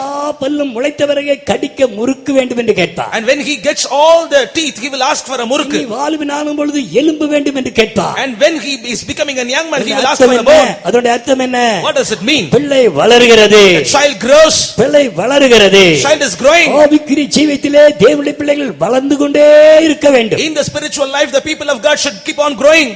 நீ உனக்கு ஒருவேளை 50 வயது என்று வைத்துக் கொள்வோம். If you are at an age of 50, உனக்குள்ளே உள்ளான மனிதன் இருந்து கொண்டே இருக்கிறான். and inside you an inner man is also, 50 வயது வளர்ந்திருக்கிறானா என்பதை நிதானிக்க வேண்டும். you need to analyze whether that inner man has grown up for 50 years. எபேசு சபையார் இதை குறித்து கவலை இல்லாதவர்களாய் போய்விட்டார்கள். And the church of Ephesus not caring about this. ஆனந்தினால் ஆதி நிலவரம் போய்விட்டது. Therefore they lost the first Aadhi experience. போய்விட்டது. They lost the first love. ஆதி கிரியை போய்விட்டது. Lost the first works. ஆதி பிரதிஷ்டை போய்விட்டது. Lost the first consecration. ஆதி தியாகம் போய்விட்டது. Lost the first sacrifice. ஆதி இருந்த விசுவாசம், நம்பிக்கை எல்லாம் போய்விட்டது. Lost the first faith and the hope. என்ன காரணம் என்றே தெரியவில்லை. They don't know the reason. அதற்கு பிறகு அவர்கள் ஆராய்ந்து கண்டுபிடிக்கிறார்கள். Then they analyze it. நம்மை நடத்தியவர்கள் அப்போஸ்தலர்களா, Whether we are led by the apostles. ஆராய்ந்து பார்க்கிறார்கள். They are analyzing it. நடத்துகிறவன் அப்போஸ்தலனா இருக்க வேண்டும். The leader must be an apostle. அப்போஸ்தலருடைய தன்மைகள், அப்போஸ்தலருடைய தகுதிகள் என்ன? What is the அவன் qualification? அழைக்கப்பட்டவனாய் இருக்கிறான். He must be a called அவன் one. அபிஷேகம் பண்ணப்பட்டவனாய் இருக்கிறான். He is an anointed அவன் one. அனுப்பப்பட்டவனாய் இருக்கிறான். He is a sent. அவன் விசுவாச ஜீவன் செய்கிறவனாய் இருக்கிறான். He is the one who leads faith. அவன் பிரதிஷ்டை உள்ளவனாய் இருக்கிறான். He is a அவன் consecrated, பரிசுத்தம் உள்ளவனாய் இருக்கிறான். He is a பரிசுத்த ஜீவன் செய்கிறவனாய் இருக்கிறான். leading a holy life. எல்லாவற்றுக்கும் மேலாக அவன் அவன் மெல்கிசேதேக்கின் முறைமையின்படி வேர்பிரிக்கப்பட்டவனாயிருக்கிறார். Above all, he had been separated according to the order of Melchizedek. கர்த்தருடைய பரிசுத்த மகிமை உண்டாகட்டும். Glory be to the holy name of the Lord. நடத்துகிறதான அப்போஸ்தலனாய் என்பதை நீங்களே நிதானித்துக் கொள்ள வேண்டும். And one who is leading you in the church, whether he is an apostle, you should analyze. ஒருவன் ஆரோனைப் போல அழைக்கப்படாவிட்டால் இந்த கனமான ஊழியத்துக்கு தானாய் ஏற்படுத்திக் கொள்ளவே முடியாது. If somebody is not called like Aaron, he cannot be made as a minister unto this holy and God. ஆரோனை அழைத்தது போல 12 சீசர்களை கர்த்தர் பெயர் சொல்லி அழைத்தார். Like Aaron was called, the Lord Jesus called 12 disciples by name. Aaron இப்பொழுது அபிஷேகம் பண்ணப்படுகிறார். And this Aaron is now anointed. அபிஷேகம் பண்ணதான தேவனுடைய பிள்ளைகள், Anointed children of God. அவர்கள் இப்பொழுது அழைப்பை பெற்றுக்கொண்ட பிறகு, After receiving the anointing, March மாதம் வந்தவுடனே and when they அப்ளிகேஷன் எழுதி கொடுக்கிறார்கள். and they are filling their application, ஓரலாக சில இன்டர்வியூ முடித்த பிறகு, and finishing after oral interviews, திங்கட்கிழமை மதியம் அவர்களுக்கு உட்கார வைப்பார்கள். and Monday afternoon they will be seated there. அப்பொழுது அவர் சாட்சி சொல்லி முடித்த பிறகு, After giving the testimony, நடத்திப்புக்காரர் வந்து தலையில கை வைப்பார். the leader will lay his hand upon him. கை வெச்ச மாத்திரத்திலே, As soon as the hand was laid, சியோனின் அபிஷேகம் அவர்களுக்குள் வந்து இறங்குகிறது. anointing of Zion comes into him. அதான் சியோனின் அபிஷேகம். That is the anointing of Zion. ஏற்கனவே அபிஷேகம் பெற்றவர்கள் தான். Already they were anointed. அந்த அபிஷேகம் போதவே போதாது. That anointing is not enough. சியோனின் அபிஷேகத்தால் அபிஷேகிக்கப்படுகிறார்கள். They are anointed with the anointing of Zion. அப்போஸ்தலன் அபிஷேகம் பண்ணப்பட்டவனாய் இருக்கிறார். And apostle is an anointed one. ஆசாரியர்கள் அபிஷேகம் பண்ணப்பட்டவர்களாய் இருக்கிறார்கள். Priests were anointed. அது மாத்திரமல்ல, Not only that, அபிஷேகம் பண்ணப்பட்ட அனுப்பப்பட வேண்டும். and anointed must be sent. மோசே முச்செடியிலே அவர் மோசேயோடு பேசினான தேவன், And God who spoke out of the bush போ of thorn, என்று அனுப்பப்பட்டார். and he was sent Moses. அனுப்பப்பட்டவன் தான் அப்போஸ்தலன். And apostle is the sent one. இரண்டு பேராக அழைத்து அனுப்பப்பட்டார்கள். And in twos they were sent. மகிமையான இயேசு கிறிஸ்து அவர்களுக்கு தரிசனமாகி ஒரு கட்டளை கொடுத்து நீங்கள் உலகமெங்கும் போங்கள் என்று அனுப்பப்படுகிறார். Glorified Jesus appeared unto them and commanded them to go unto the ends of the world. அனுப்பப்பட்டவன் தான் அப்போஸ்தலன். Apostle is a sent. அடுத்தது விசுவாச ஜீவியம் செய்கிறவன் தான் அப்போஸ்தலன். Apostle is the one who leads a faith life. ஏதோ ஃபாரின் மணி வைத்தோ கான்ட்ரிபியூஷன் வைத்தோ வைத்து நடத்துவதல்ல விசுவாச ஜீவியம். And having the money from foreign countries and having the currencies, leading the ministry is not the faith life. கொடுத்து விட்டு தரித்திரராகி செய்கிறவன் தான் ஊழியக்காரன். And losing everything in a poor state, one who is doing ministry, that is the ministry. காரியங்கள் உண்டாயிருந்தது, எல்லாவற்றையும் கர்த்தருக்காக வைத்து விட்டோம். And we were having many things within us, but we have consecrated everything. தனிமையாக ஆண்டவரை பின்பற்றும்படியாக வந்திருக்கிறோம். We have come here that we may follow him alone. குட்டியான் எங்க போனாலும் அவரை பின்பற்றும்படியாக வந்திருக்கிறவர்கள். Wherever the lamb goeth, where we need to follow them, we have come here. நரிகளுக்கு குழிகள் உண்டு, ஆகாயத்து பறவைகள் கூடுண்டு, மனுஷகுமாரனுக்கோ இடமே இல்லை.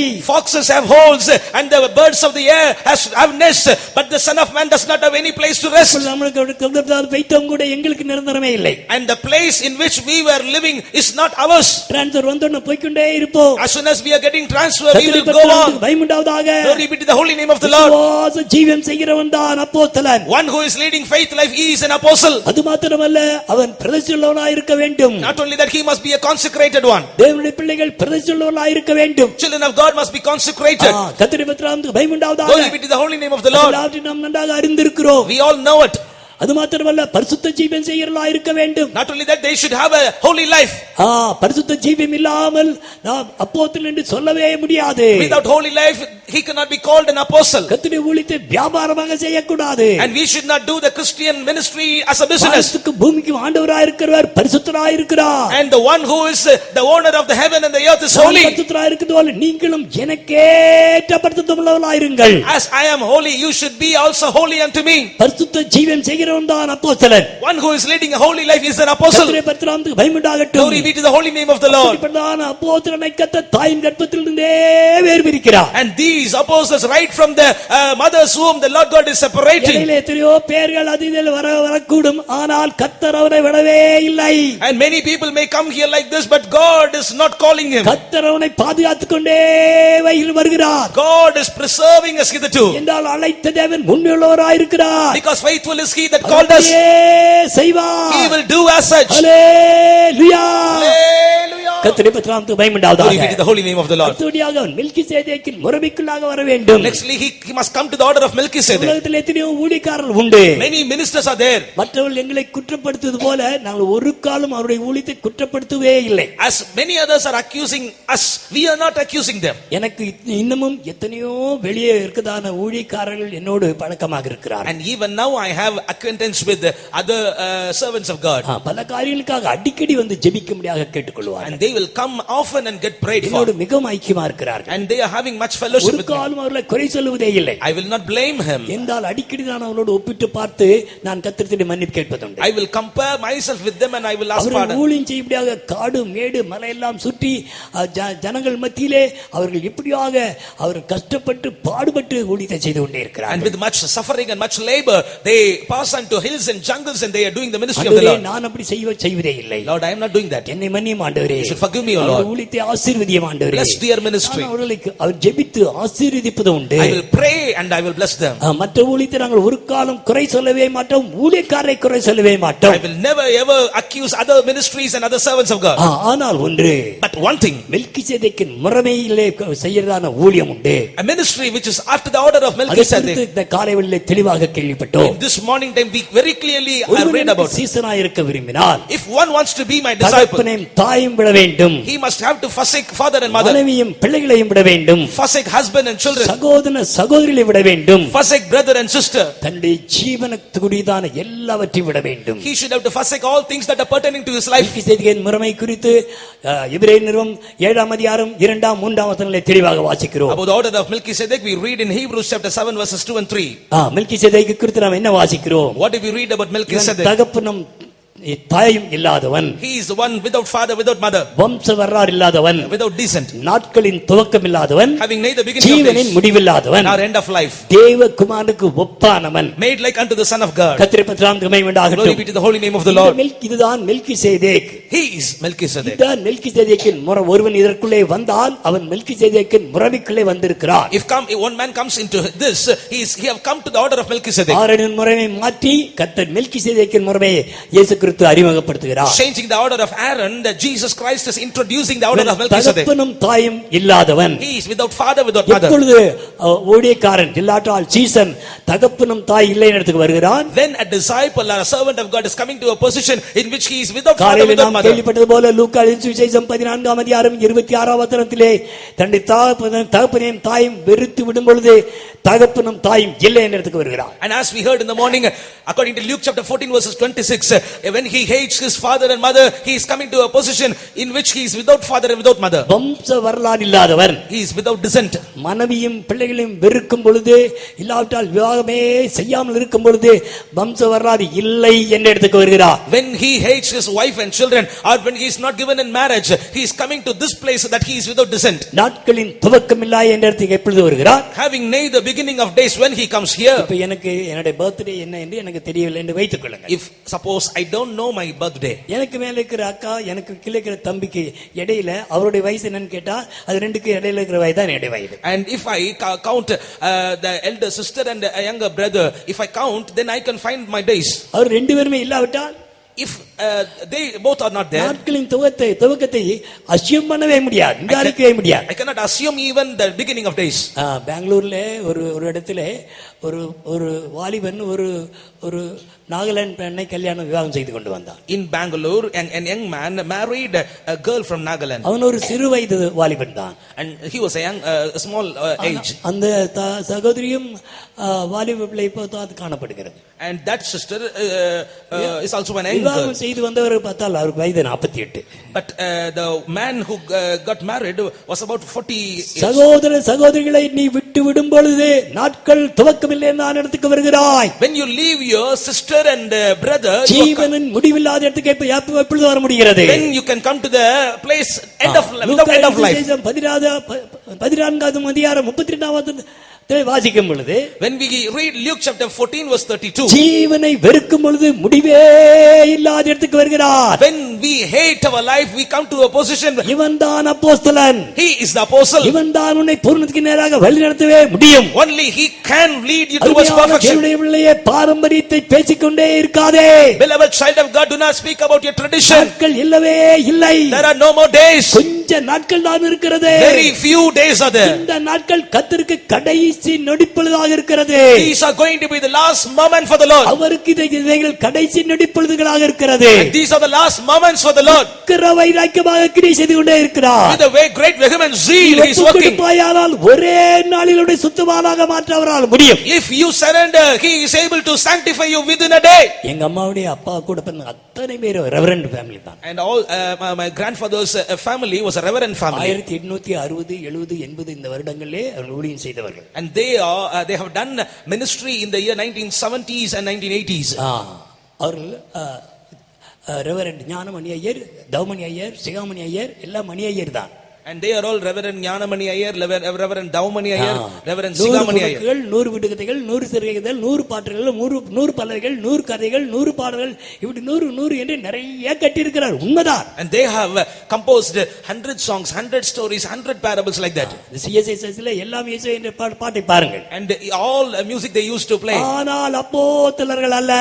They are not apostles. அவர்கள் பூரணத்துக்கு நேராக வழிநடத்தவே முடியாது. They cannot lead you towards perfection. அருமையான தேவனுடைய பிள்ளையே, beloved child of God, பாரம்பரியத்தை நினைத்துக் கொண்டே இருக்காதே. do not take hold of the tradition. நீ எல்கேஜில சாக்லேட் கொடுக்கிறார்கள், எல்கேஜி தான் என்னை படிப்பா ஆனா சொல்லி கொடுத்தால் என்று எல்கேஜிலேயே உட்கார்ந்து கொண்டு இருக்காதே. Do not say like this, I like this LKG because I have chocolates here and I have learnt ABC here only.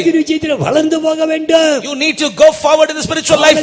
பார்த்தால் நீங்கள் போதகராய் இருக்க வேண்டியவர்கள். When the dispensation, when we look upon, you need to become preachers. இன்னும் பாலையே உண்ணத்தக்கவர்களாய் இருக்கிறீர்கள். But you are now drink milk only. ஆனபடியால் மெல்கிசேதேக்கு குறித்து பேசும்போது உங்களுக்கு விளங்கவே விளங்காது என்று பவுல் நிருபக்காரன் சொல்கிறார். And writer says, when I speak about Melchizedek, you will not be able to understand that. ஆனபடியால் உங்களுடைய இந்திரியங்கள், அதாவது உங்களுடைய அவயவங்கள் எல்லாம் புருஷத்துவமாய் மாற வேண்டும். Let all your members should become members of a man. கர்த்தருடைய பத்திரத்துக்கு மகிமை உண்டாவதாக. Glory be to the holy name of the Lord. செய்ய வேண்டியது என்ன?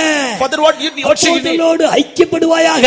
You need to go and have a communion with the saints of God. உன்னுடைய காணிக்கை, உன்னுடைய சந்தா, அர்ப்பண காணிக்கை, ஸ்தோத்திர காணிக்கை, எல்லா காணிக்கையும் பாரம்பரியமான சபைக்கே கொடுத்து விடு. அதை பத்தி ஒருத்தர் கேட்கவே மாட்டாங்க. All your offering of your praise, offering of your harvest, you can give it to your own church. We will not ask it. ஆனால் நீ கர்த்தருடைய வரைக்கு போக வேண்டும். ஏனா but if you need to be caught up in the coming of the Lord, அறிவிப்பில் அடித்து போல புதன்கிழமை வேத வார்த்தைக்கு வர வேண்டும். you need to come to the Wednesday Bible study. அங்கேதான் எலும்புகள் கொடுக்கப்படுகிறது. There bones will be given. கடினமான ஆகாரங்கள், உபதேசங்கள் போதிக்கப்படுகிறது. Hard doctrines will be preached there. நீ எலும்புகள் கடித்தால் தான் only if you eat bones. சனிக்கிழமை சூப் குடிக்கவே முடியும். And you can drink soap in tearing meeting. சனிக்கிழமை ஆவியான கிரியை செய்கிறதான நாட்கள். And the Saturday, the day of the Holy Spirit. பாடி பாடி கர்த்தரை ஆராதனை அல்ல.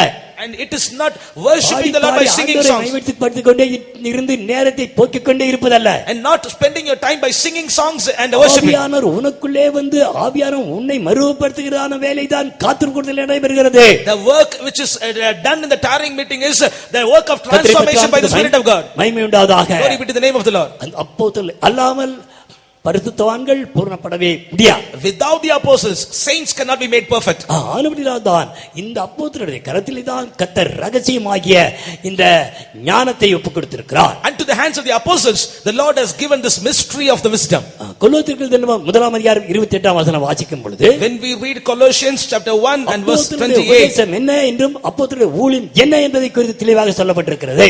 What is the doctrine of apostle and what is the ministry of அப்போஸ்தலருடைய உபதேசம் என்ன, எதற்காக? For what the doctrine of apostle is? மனிதனும் கிறிஸ்துவுக்குள் தெரிந்தவனாய் நிறுத்துவதை. That every man may be presented be perfect in Christ Jesus. பதம் என்னவென்றால், what is the right term? எந்த தெரிந்த மனிதனும் முற்றும் தெரிந்தவனாய் நிறுத்தும்படிக்கு என்பதுதான் சரியான வார்த்தை. The right word is every perfect man must be made most perfect before Lord. உபதேசத்தினுடைய நோக்கம் என்ன? The goal, a purpose of the doctrine of apostle, தெரிந்தவர்களாக மாற்றுவது மாத்திரமல்ல, not only perfect in the saints, தெரிந்தவர்கள் முற்றும் தெரிந்தவர்களாய் மாற வேண்டும். and the perfected ones must become most perfect. அதுக்காக பரிசுத்த பவுல் கொரிந்தியருக்கு நிருபத்தில் எழுதும் பொழுது, that is why Paul is writing to Corinthians. இரண்டாம் அதிகாரத்தில் வாசிக்கும் பொழுது, in 1 Corinthians chapter 2 we read, தேர்ந்தவர்களுக்குள்ளே ஞானத்தை போதிக்கிறோம். And we preach this wisdom unto the perfected ones. ஞானம் அல்லவே அல்ல. It is not the knowledge of this world. அழிந்து போறதான ஞானம் அல்லவே அல்ல. Not the wisdom of this world. Computer ஞானம் அல்லவே அல்ல. This is not the wisdom of the computer. சந்திரமண்டலத்துக்கு போகக்கூடியதான ஞானம் அல்லவே அல்ல. Wisdom which will take you to the ஞானம் என்ன? What is this wisdom? ரகசியம். It is a mystery. ரகசியம் என்ன? What is this mystery? பிதாவினுடைய மனதிலே ஆதீனத்தில் மறைத்து வைத்திருக்கிறான் ரகசியத்தையே பேசுகிறோம். We preach the wisdom, the mystery which was in the mind of the Father in the beginning. அப்போஸ்தலன் என்றால் யார்? Who are the apostles? பிதாவுடைய மனதை நன்றாக அறிந்து அறிவிப்பவன் தான் அப்போஸ்தலன். An apostle is the one who will know the mind of the Father and preach the mind of the Father. கிறிஸ்துவை நன்றாக அறிந்து கிறிஸ்துவை வெளிப்படுத்துகிறவன் தான் தீர்க்கதரிசி. And prophet is the one who will know the mind of Christ and preach the mind of Christ. கண்டித்து உணர்த்தினார்கள் புத்தி சொல்லி எந்த மனிதரையும் முற்றிலும் தேர்ந்தவனாய் மாற்றுகிறோம். That is why we teach, instruct and reprove any man and make them perfect in Christ Jesus. அருமையான தேவனுடைய பிள்ளைகளே, Beloved children of God, இனியும் பாரம்பரியத்தை பேசிக் கொண்டிருக்காதே. do not speak about the tradition hereafter. அப்போஸ்தலரோடு நீ ஐக்கியம் வைத்துக் கொள்வாயாக. Have fellowship with the apostles. கர்த்தருடைய பரிசுத்தத்துக்கு மகிமை உண்டாதாக. Glory be to the holy name of the Lord. அவர்கள் அவனை முற்றும் தேர்ந்தவனாக நடத்தின சீயோனுக்கு முன் கர்த்தருடைய வரியிலே உனக்கு சிங்காசனத்தின் முன்பாக குற்றமற்றவனாய் நிறுத்த முடியும். Only he can lead you towards perfection, lead you to the throne, and he can make you, present you blameless before the throne. இப்படி பூர்ணப்பட்டவர்களை சேர்க்க வரும் பொழுது When he is coming to gather the perfected ones, பிரதான தூதனுடைய சத்தத்தோடும் எல்லா தேவர்களோடு கூட வருகிறார். with the voice of the archangel and with the shout of all the other angels. மூன்றாவதாக நாம் படிக்கும் பொழுது Thirdly, we read, தேவ காலத்தோடு வருகிறாராம். with the trump of God he comes. கர்த்தர் வருகின்றாலே மத்தியாகாலத்திலே எக்கால சத்தம் கேட்டுக்கொண்டே இருக்கும். In the coming of the Lord in the middle, the trumpet of the Lord will be blown. சத்தத்திலே வருகிற வார்த்தைகள் என்ன? What are the words of the trumpet of God? பலியினால் என்னோடு கூட பலியினால் என்னோடு கூட உடன்படிக்கை பண்ணின என்னுடைய பரிசுத்தவான்களை கூட்டுங்கள். Oh, gather the saints which had made covenant with me through the sacrifice. வலக்கை எனக்கு கொடு என்று சொல்லிக்கொண்டே இருக்க. And unto the north I say, give unto me. And you should have to give unto me. நாமத்துக்காக வேறு பிரிக்கப்பட்டவர்களை என்னிடத்தில் சேர்ப்பாயாக. And you should gather that have been redeemed for my name. சத்தத்திலே இப்படிப்பட்ட வார்த்தைகள் வந்து கொண்டே இருக்கும். In the sound of the trumpet these words will be coming. பூர்ணப்படாத பரிசுத்தவான்கள், those saints that are not perfected, பரிசுத்தவான்களுக்கு those the saints that are not எக்காலத்தும் இடிமுழக்கமாகவே இருந்து கொண்டே இருக்கும். this trumpet will be like a thunder. கர்த்தருடைய பரிசுத்தம் மகிமையுண்டாகட்டும். And glory be to the holy name of the Lord. பரிசுத்தவான்கள் யார்? Who are these saints? நாம் இந்த காலையிலே கேள்விப்பட்டது போல, as we heard in this morning, ஆவி ஆத்மா சரீரத்திலும் முற்றிலும் குற்றமற்றவர்களாய் பாதுகாக்கப்பட்டு பரிசுத்தமாக்கப்பட்டவர்கள். in our soul, spirit and body, those who are made blameless and those who are made holy. கர்த்தராகிய இயேசு கிறிஸ்துவின் புண்ணிய இரத்தத்தினால் கழுவப்பட்டது மாத்திரமல்ல, அவர் வசனத்தினாலும் ஆவியினாலும் சுத்திகரிக்கப்பட்டவர்கள், பரிசுத்தமாக்கப்பட்டவர்கள். Not only they are washed by the blood of holy blood of Jesus, but they are washed by the word of God and the spirit of God. அநேக சபைகளிலே ஒவ்வொரு வாரமும் திருவிருந்து ஆராதனை. Each and many other churches we find holy communion taking place every week. நல்லதுதான், நல்லதுதான். It's good. ஒவ்வொரு வாரமும் ஆராதனை. Every week the communion. வாரமும் திருவிருந்து ஆராதனை. Every week the Lord's table will be ஆனால் served. எங்களால் முடிவதே இல்லை. But it is not getting என்ன any. காரணம் தெரியுமா? Do you know what the ஒரு reason? திருவிருந்து ஆராதனைக்கு முன்பாக 5 கூட்டங்கள், 7 கூட்டங்கள், 13 கூட்டங்கள், 17 கூட்டங்கள், சுத்திகரிப்பு கூட்டங்கள் நடத்த வேண்டும். Before the Lord's table, you should have to conduct sanctification meetings for 5 days, 7 days, 13 days. சரீரத்தை புசித்து பரிசுத்தமான இரத்தத்தை பானம் பண்ணுவதற்கு அவருக்கேற்ற பரிசுத்தம் தேவையா இருக்கிறது. Those that are taking part in the holy flesh and the holy blood, they need a holiness for that.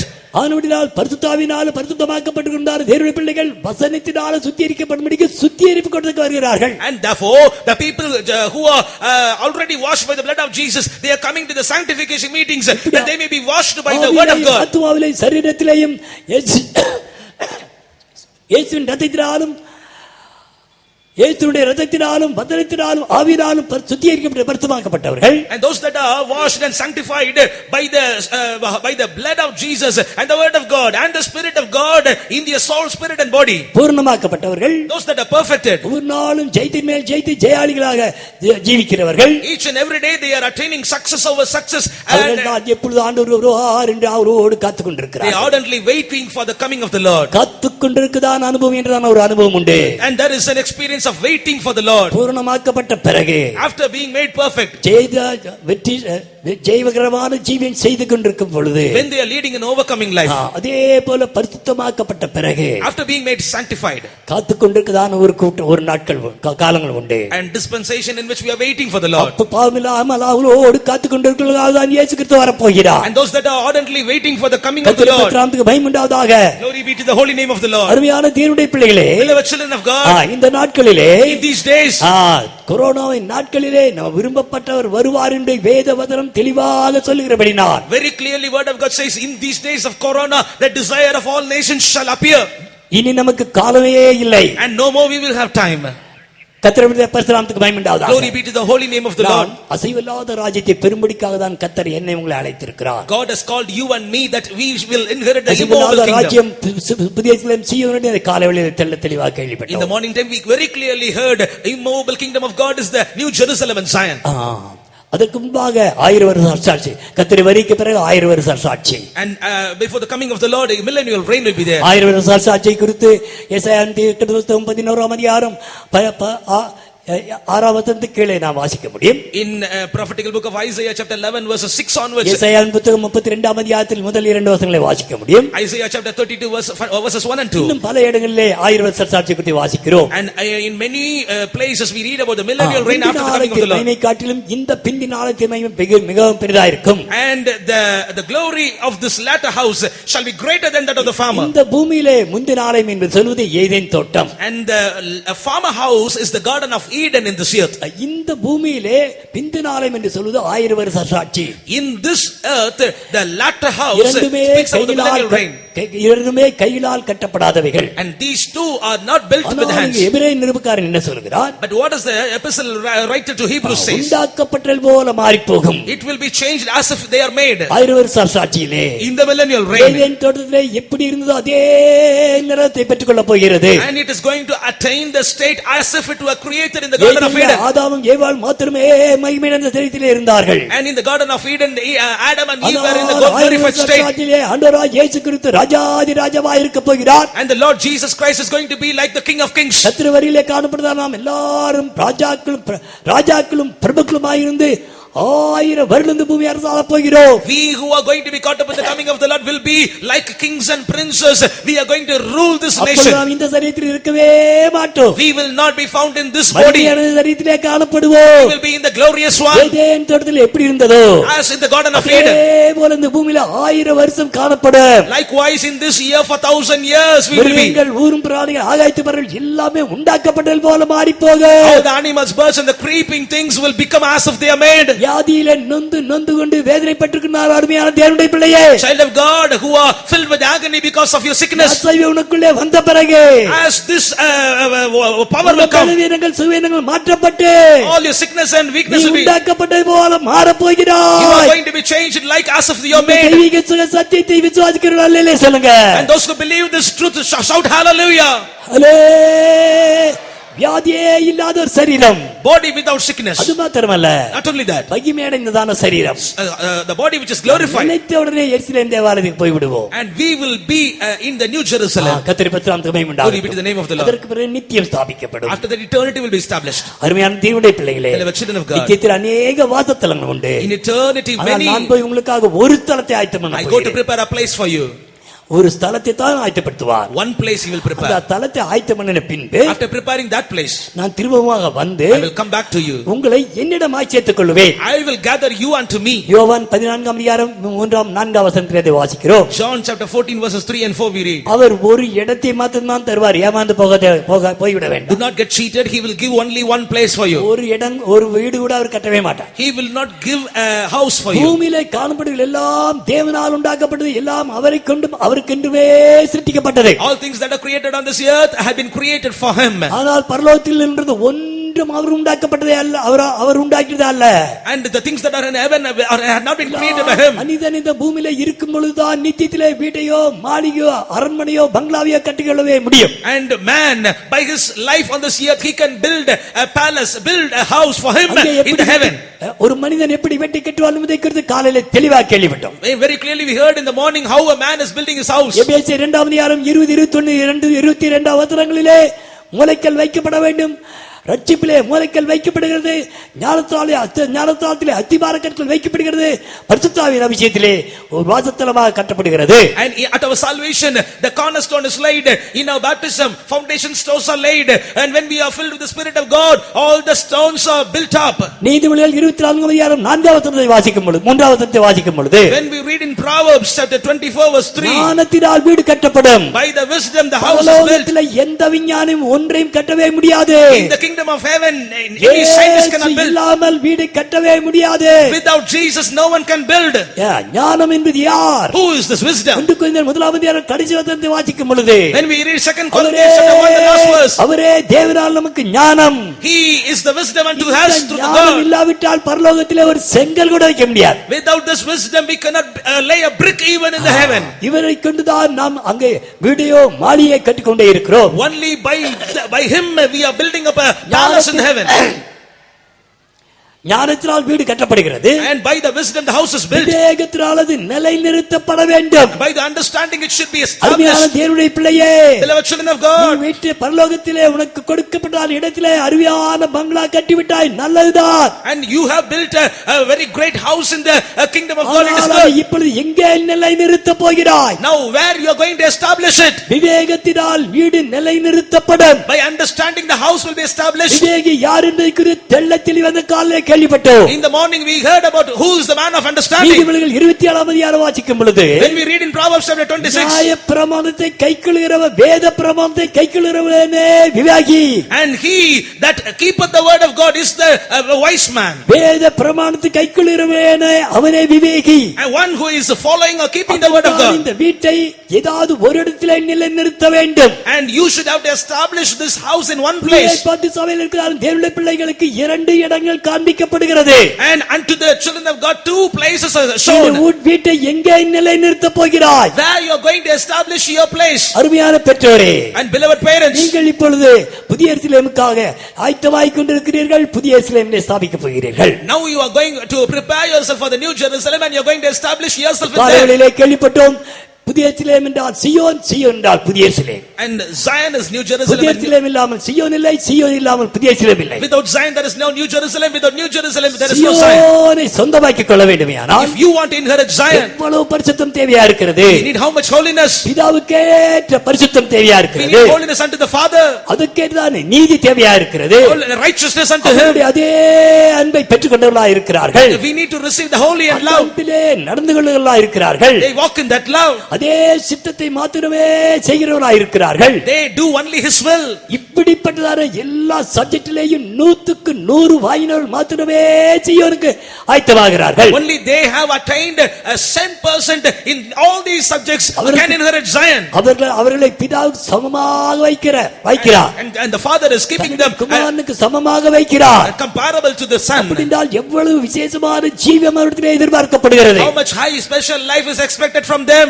உண்மைதான், it is true. ஆனால் மற்றொரு காரியம், another matter, புதிய எருசலேமும் சீயோனும் இசைவினைப்பானது பிரிக்கவே முடியாது. New Jerusalem and Zion are fitly framed together, it cannot be separated. 122ஆம் சங்கீதத்திலே இசைவினைப்பான நகரம் என்று நாம் படிக்கிறோம். in Psalm 122 we read it is சீயோனும் புதிய எருசலேமும் கடுகளவும் பிரிக்கவே முடியாது. and Zion and New Jerusalem cannot be எப்பொழுது separated. சீயோன் இருந்தோ அப்பொழுதே புதிய எருசலேம் உண்டு. where there is Zion there is New Jerusalem. எப்பொழுது புதிய எருசலேம் உண்டோ அப்பொழுதே சீயோனும் உண்டு. when there is a Zion there is New அவை Jerusalem. இரண்டுமே பிதாவின் மனதிலே உண்டு. these two are in the mind of God. ஏற்பாட்டு சபைக்கு வாக்குத்தத்தம் பண்ணியிருக்கிறார். and the New Testament church he has promised அதுபடியால் this. புதிய எருசலேமுக்கு போகிறவர்கள் they are the ones who எப்படியாயிலும் ஜீவிக்கவே முடியாது. they cannot live as according to their mind. வேத பிரமாணம் என்ன சொல்லுகிறது? what the scripture says, சீயோனுக்கு போகிறதுக்கு எவ்வளவு ஜீவம் தேவை இருந்தோ அதே ஜீவம் தான் புதிய எருசலேமுக்கு போகிறவர்கள் மறந்துவிட வேண்டாம். and unto Zion, those who are going to Zion, how much high they follow the word of God, the same is expected from the people who inherit the New Jerusalem. சீயோனுக்கு எல்லா சப்ஜெக்ட்லயும் 100க்கு 100 என்றால் புதிய எருசலேமுக்கு போகிறவர்கள் எல்லா சப்ஜெக்ட்லயும் 100க்கு 100 வாங்க வேண்டும். and the people of Zion, if they are expected 100%, the people of New Jerusalem is also. வேற வழி புதிய எருசலேமுக்கு வேற பைபாஸ் இல்லவே இல்லை. And the way of Zion is something that different from way of Jerusalem. Do not think like that. எருசலேமுக்கு சீயோனுக்கு ஒரே பாதைதான். And to Zion and New Jerusalem the only way. இடுக்கும் நெருக்கமான பாதை. And it is the narrow and the crooked way. தீட்டுள்ள ஒன்றுவரை நடக்கவே முடியாது. You cannot walk in that way defiled. பாதை சறுக்கலான பாதை. And it is a way in which you can slip. சாலகத்தின் வழியாக தான் அங்கே போக முடியும். And only through the dragon you can go there. பள்ளத்தாக்கின் வழியாக அழுது அழுது அழுதே தான் போக வேண்டும். Only through valleys weeping you should go.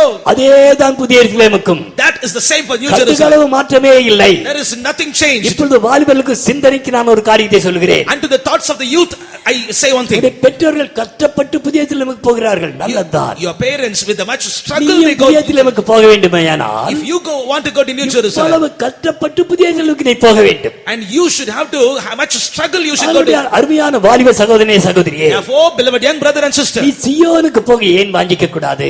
Why not you desire to go to Zion? சீயோனுக்கு புதிய எருசலேமுக்கு ஒரே ஒரு வித்தியாசம் தான். Only one difference between Zion and New Jerusalem. ஒரு சப்ஜெக்ட் தான் அதிகம், வேற ஒன்று இல்லை. Only one subject high. இந்த 6 பாடத்திலேயும் 100க்கு 100 வாங்குறவர்களுக்கு And those who are having 6 அந்த ஒரு subjects. சப்ஜெக்ட் மிகவும் லேசான subject. That the last subject is very easy. அதான் மெல்கிசேதேக்கின் முறைமை. That is the order of Melchizedek. மெல்கிசேதேக்கின் முறைமைக்குள்ளே வந்தால் When you come into the order of Melchizedek, எருசலேமுக்காக ஆயத்தமாக்கப்பட்டிருக்கிறார். நீ இப்பொழுது சீயோனுக்குள்ளே காணப்படுவாய். you who are prepared for New Jerusalem will be in Zion.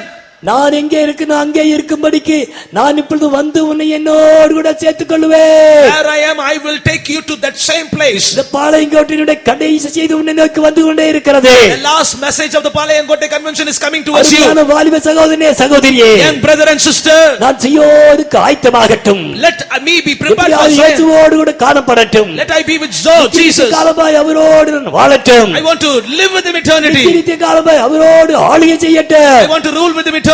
நித்திய காலமாய் அவரோடு ஊழியம் செய்யட்டும். I want to serve my God with eternally. அப்படியாக வாஞ்சிப்போமாக. Let us desire that. அசையாத ராஜ்யத்தை பெறுகிறவர்களாகிய நாம் We who are going to inherit the kingdom பயத்தோடு பக்தியோடு கர்த்தருக்கு ஆராதனை செய்வோம். with godliness, let us worship the Lord. அதற்காக கிருபை பற்றிக் கொள்வோம். Let us take hold of grace. கர்த்தர் நம்மை சேர்க்க சீக்கிரம் வரப்போகிறார். Very soon God is going to எல்லாரும் appear. ஆயத்தமாவோமாக. Let us all get prepared.